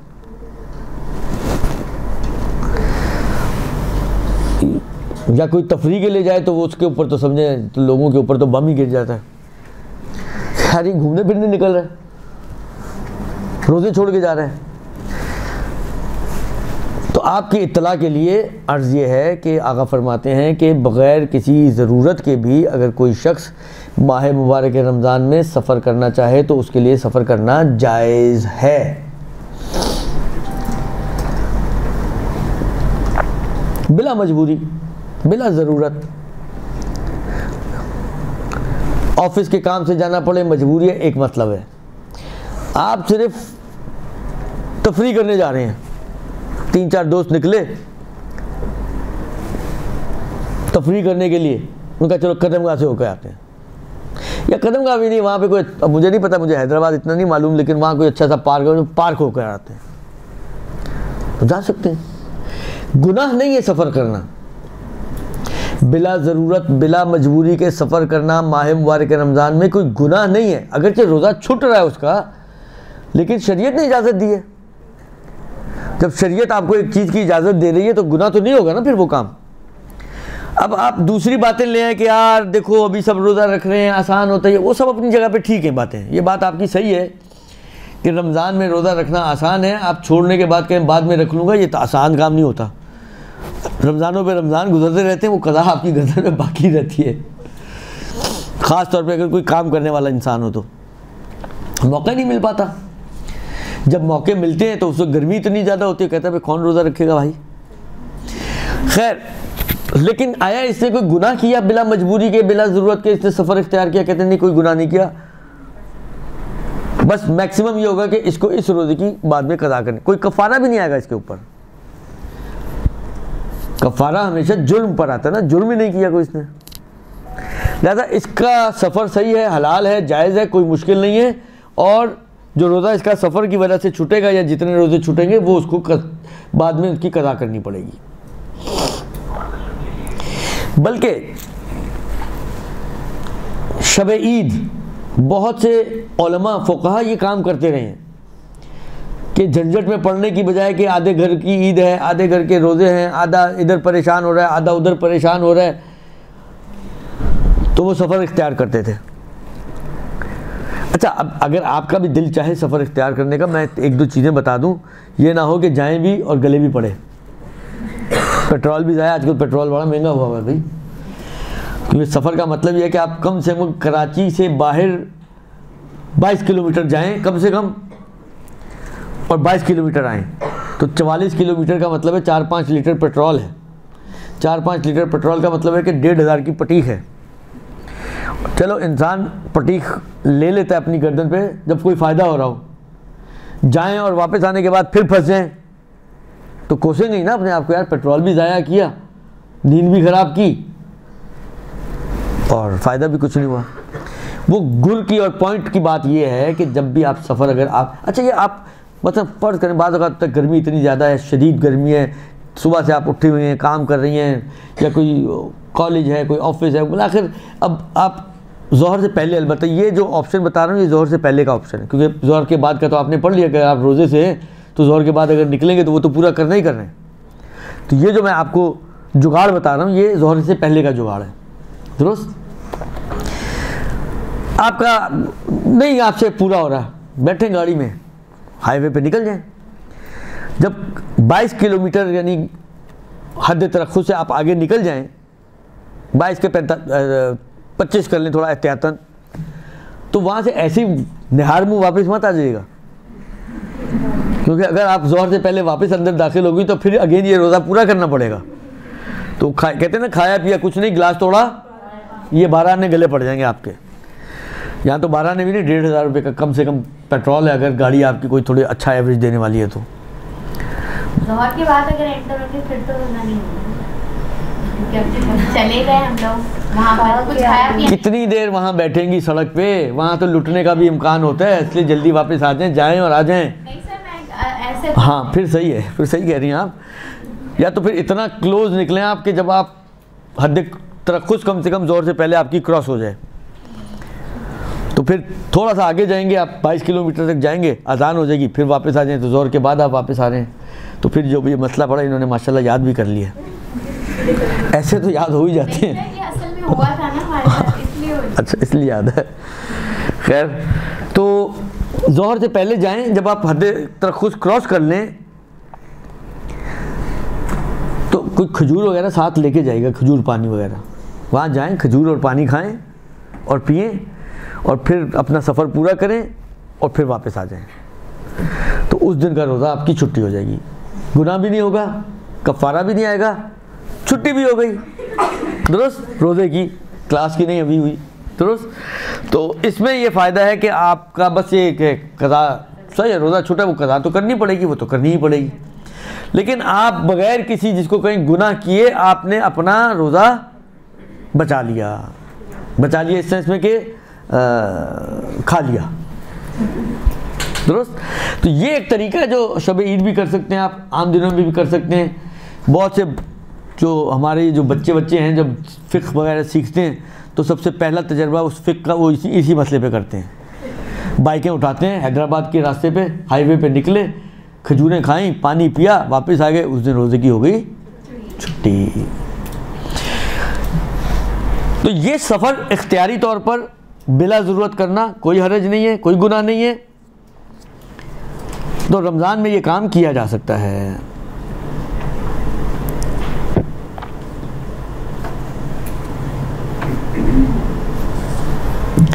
इसके बाद फरमाते हैं कि अच्छा, ये अगला मसला, ये हो सकता है आप लोगों ने सुन भी लिया हो कहीं पर और पहले भी सुना होगा यकीनन, वो ये है कि अगर किसी की गर्दन पर रमज़ान के क़ज़ा, अब ये आगा सिस्तानी का अर्ज़ कर रहा हूँ, अभी थोड़ा सा इख्तलाफ है इस मसले में, आगा सिस्तानी का, अगर किसी की गर्दन पर रमज़ान के क़ज़ा रोज़े मौजूद हों तो वो मुस्तहब रोज़ा नहीं रख सकता। क़ज़ा रोज़ों के साथ मुस्तहब रोज़ा जमा नहीं हो सकते। क़ज़ा भी किसका? रमज़ान का क़ज़ा। लेकिन अगर उसके ऊपर कोई और दूसरे वाजिब रोज़े, मतलब उसने उजरत पे रोज़े लिए हुए, जब उजरत पे रोज़े लिए तो वाजिब हो गए ना एक, या नज़र की थी और नज़र का क़ज़ा रोज़ा, नज़र पे अमल नहीं कर सका, अब उसका क़ज़ा रोज़ा उसकी गर्दन पर है, रमज़ान का नहीं, नज़र का क़ज़ा, या कफ़ारे वगैरह का रोज़ा उसकी गर्दन पर है, अलबत्ता रमज़ान के क़ज़ा नहीं है इसकी गर्दन पर, तो ये मुस्तहब रोज़ा रख सकता है। ठीक है, यानी रमज़ान का रोज़ा अगर आप छोड़ दें तो बाकी जो वाजिब रोज़े हैं, इजारे का रोज़ा, नज़र की क़ज़ा का रोज़ा, कफ़ारे का रोज़ा, ये मुस्तहब रोज़े के साथ जमा हो सकते हैं कि आपकी गर्दन पे ये रोज़े हों और आप मुस्तहब रोज़ा रख लें, तो ये रोज़ा मुस्तहब आपका सही काउंट हो सकता है। ठीक है जी।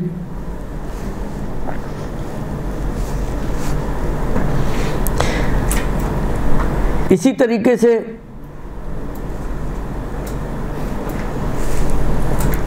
अगर किसी की गर्दन पर क़ज़ा रोज़े हैं तो वो दूसरे वाजिब रोज़े रख सकता है। क़ज़ा रोज़ा है रमज़ान का, मैं कफ़ारे का रोज़ा रख लूँ। कोई नज़र की थी, उसका क़ज़ा बाकी है, नज़र पे अमल नहीं हो सका था, रोज़े की नज़र थी, उसका क़ज़ा रोज़ा है, तो वो मैं रख लूँ। क़ज़ा रोज़े के साथ जो चीज़ जमा नहीं होती रमज़ान के क़ज़ा के साथ, वो मुस्तहब रोज़ा है, लेकिन क़ज़ा रोज़े के साथ रमज़ान के दूसरे वाजिब रोज़े जमा हो सकते हैं कि रमज़ान का कज़ा रोज़ा भी आपकी गर्दन पर हो, आप उसको छोड़ के कोई और वाजिब रोज़ा अपना अंजाम दे दें तो ये हो सकता है। दुरुस्त? ये हो गया जनाब अली यहाँ तक का मसला। अब शायद आज का आखिरी मसला हो, और वो ये, कुछ अफराद ऐसे हैं जिन पर रोज़ा वाजिब नहीं है। पहला फ़र्द जिन पर रोज़ा वाजिब नहीं है वो है ऐसा बूढ़ा और बूढ़ी कि जिनके लिए रोज़ा रखना शदीद मुशक्क़त का सबब बनता हो, इंतहाई ज़्यादा ज़हमत हो। तो ऐसे बूढ़े, यानी जो रोज़ा इनके लिए ज़हमत बन रहा है, मुशक्क़त बन रहा है, वो बुढ़ापे की वजह से हो।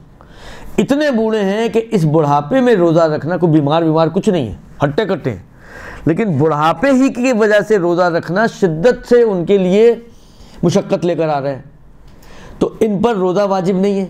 ये एक चीज़।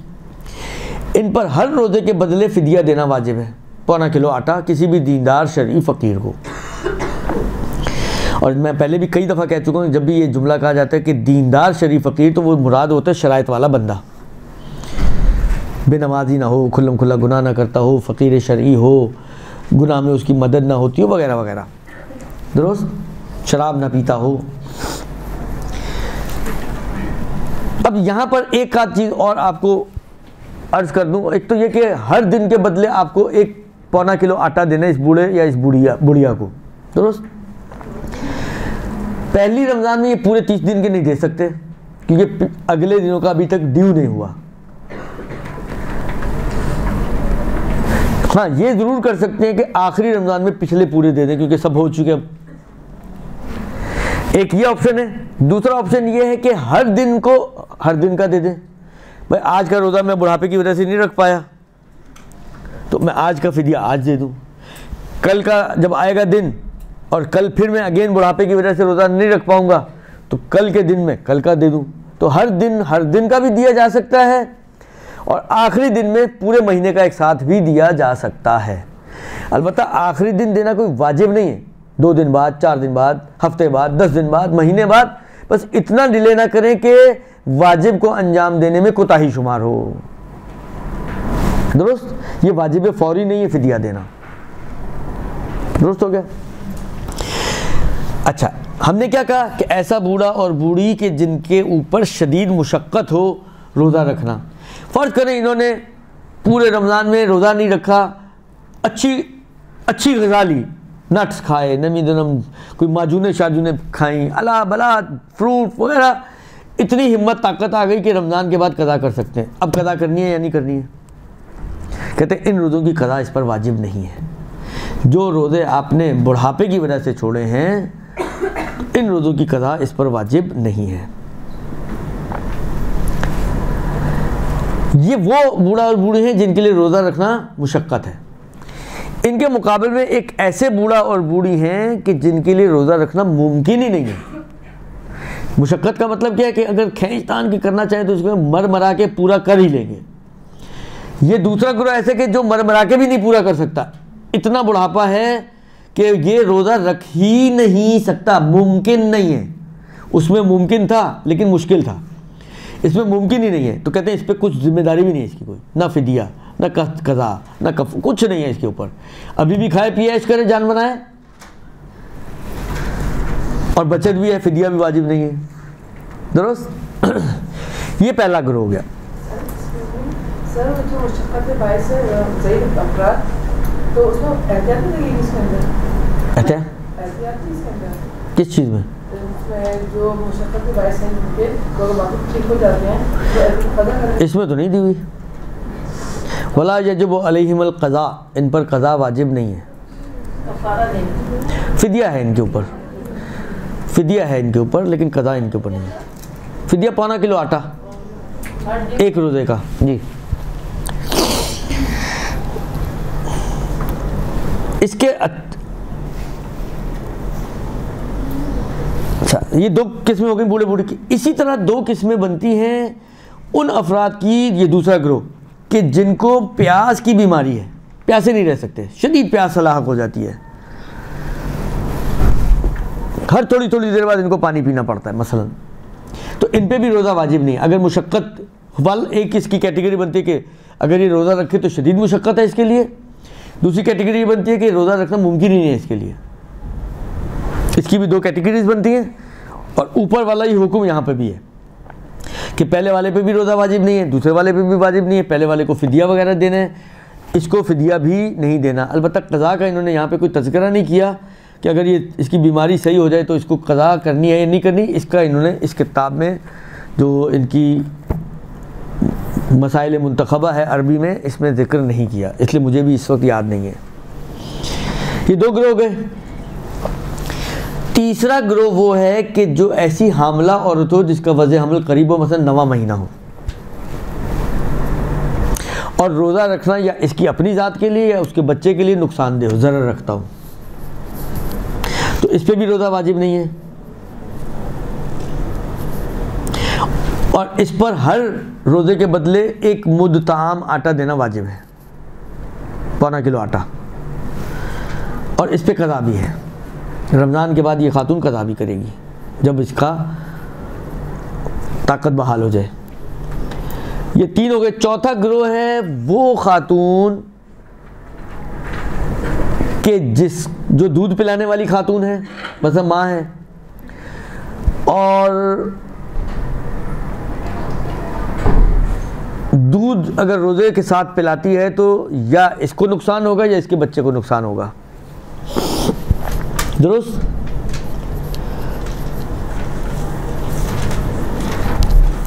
तो इसके ऊपर भी इफ्तार वाजिब हो जाएगा और जायज़ हो जाएगा, वाजिब नहीं जायज़ हो जाएगा। बल्कि बाद सूरतों में वाजिब भी हो सकते हैं कि अगर हलाकत का खौफ हो जाए कि अगर दूध नहीं पिलाया मैंने, क्योंकि रोज़े के साथ तो दूध नहीं पिला पाएगी, और अगर दूध नहीं पिला पाएगी मुमकिन है बच्चा मर जाए, क्योंकि बच्चा कोई ऊपर की फीडिंग्स भी फ़र्ज़ करें नहीं ले रहा हो और ऑप्शन ही नहीं है कोई उसके पास, तो इस पर रोज़ा माफ़ है। बल्कि वाजिब है कि ये ना रखे, इसलिए कि अगर ये रखेगी तो बच्चे के मरने का खौफ है मसलन। अलबत्ता इसमें ये शर्त है कि ये जो इस पर रोज़ा माफ़ है दूध पिलाने वाली माँ पर, उस सूरत में माफ़ है कि जब एहतियात की बिना पर इसके पास कोई और ऑप्शन ना हो।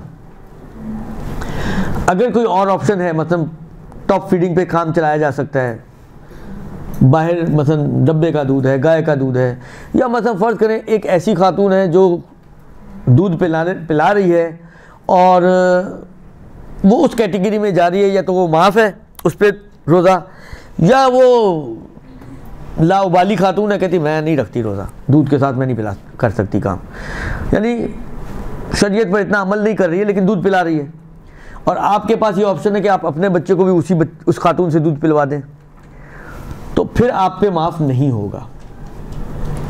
बस दूध पिलाने वाली माँ पर उस सूरत में माफ़ है एहतियात की बिना पर, जब ऑप्शन कोई और मौजूद ना हो और दूध पिलाना मुनहसर हो इसी औरत के अंदर। अम्मा अगर दूसरे ऑप्शंस हो, कोई और औरत दूध पिला दे, डब्बे का दूध, गाय का दूध, तो ऐसी सूरत में फिर इस पर रोज़े माफ़ नहीं होंगे। या ये कि मिक्स हो सकता हो, थोड़ा बहुत अपना फीड करा दे, कुछ 1-2 दफ़ा जो है फीडर पिला दे, तो फिर इस पर रोज़ा माफ़ नहीं होगा। और जिस सूरत में इस पर माफ़ है, इस पर भी 1 मुद्द आटा है, 1.25 किलो आटा हर रोज़े के बदले, और ये भी बाद में इसकी क़ज़ा करेगी।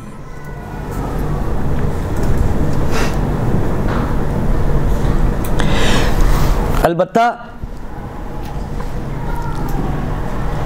ये 4 गिरोह हो गए, बूढ़ा बूढ़ी, प्यासा, हामला, दूध पिलाने वाली माँ। हामला में एक मसला आता है, मैंने कहा वज़े अमल करीब हो, मतलब 9वां महीना हो, मुझे उससे नीचे वाली 7वें महीने, 6ठे महीने, 4थे महीने, 5वें महीने, इनके लिए अगर रोज़ा मुज़िर है तो ये वो बीमारी वाली कैटेगरी में चले जाएंगे।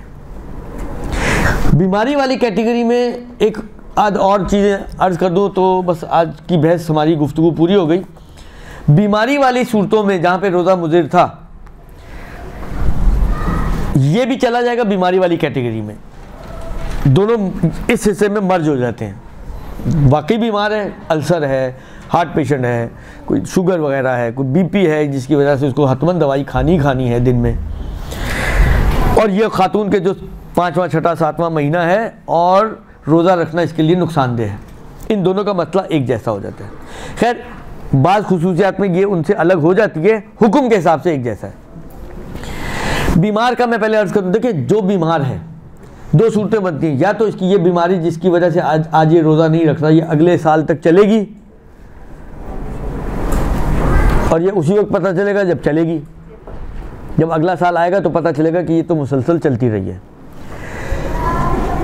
बीमार लोगों को बड़ी जल्दी होती है कि हम आटा दे के फारिग हो जाएं।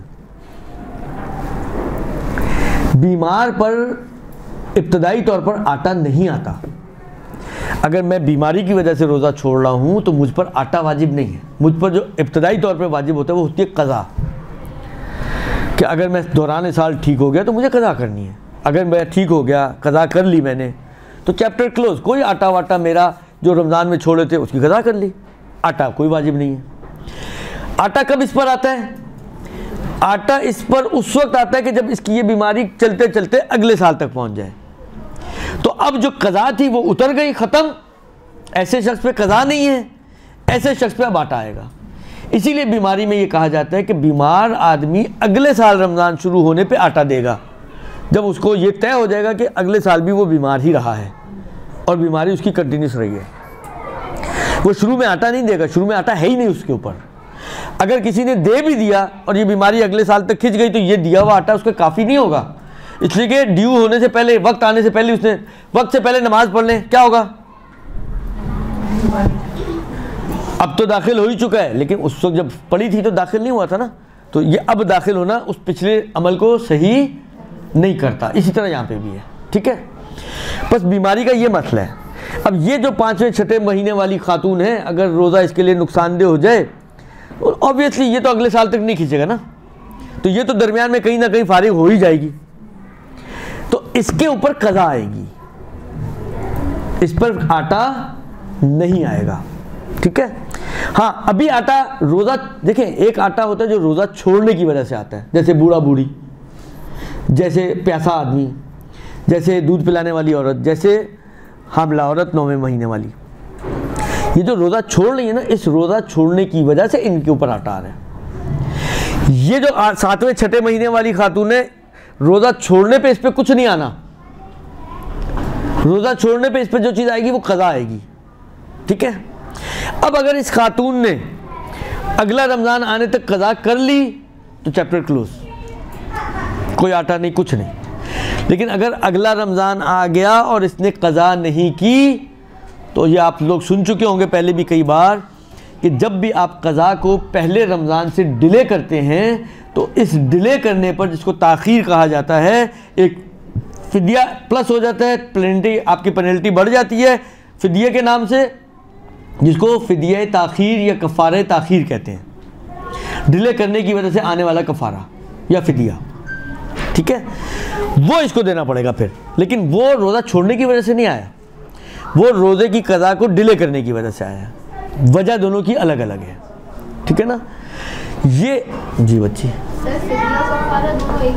देखो हमारे यहाँ नॉर्मली इसको फ़िदिया से कहा जाता है, लेकिन इराक़ ईरान में नॉर्मली इसको फ़िदिया नहीं कहते, कफ़ारे गैर अमदी कहते हैं। गैर अमदी यानी जानबूझकर। एक होता है जानबूझकर छोड़ने का कफ़ारा, वो 60 वाला है। ये जानबूझ के तो नहीं छोड़ा ना इसने, उज़्र की वजह से छोड़ा है, तो इसको कफ़ारे गैर अमदी या उज़्र की वजह से छूटने वाले रोज़ों का कफ़ारा इस तरह से कफ़ारे से ही ताबीर करते हैं, लेकिन एक कैद लगाते हैं जिससे पता चल जाए कि ये 60 वाला नहीं है बल्कि 1 वाला है। ठीक हो गया जी। ये आपके हो गए तकरीबन एक इब्तदाई मरहले में रोज़े के अहकाम। अगर आप तौज़ील मसाइल की तरतीब देखेंगे तो ये जो भी हमने 4 ग्रोह बयान किए हैं, ये वहाँ पर काफ़ी आगे जाके बयान होते हैं, लेकिन इन्होंने क्योंकि रोज़े के सही होने की शराइत बता रहे थे, तो ये उसी के ज़िम्मे में कहते हैं बात से बात निकलने के बाद से उन्होंने ये बातें यहीं पर ही कर दी, तो वो आखिरी की चीज़ें शुरू में आ गई। तो इंशाल्लाह अब अगले हफ्ते इसको जो नीयत वगैरह के अहकाम हैं वहाँ से हम इंशाल्लाह स्टार्ट करेंगे। रोज़ा छोड़ेगा, सफ़र करेगा, चाहे वो ज़ाती का हो या ज़ाती हो प्लस तो वो क़ज़ा करेगा बाद में। जी हाँ, जी हाँ, जो रोज़े सफ़र की वजह से या बीमारी की वजह से छूटते हैं उनकी क़ज़ा वाजिब है। कफ़ारा भी देना होगा? नहीं, क्यों कफ़ारा क्यों देगा? कफ़ारा होता है जुर्म करने पर, सफ़र जुर्म नहीं है। अभी तो बताया आपको जायज़ आगा की नज़र में, तो सफ़र कोई जुर्म नहीं है, इसलिए कफ़ारा भी नहीं है, ना छोटा ना बड़ा। सल्लल्लाहु अलैहि वसल्लम।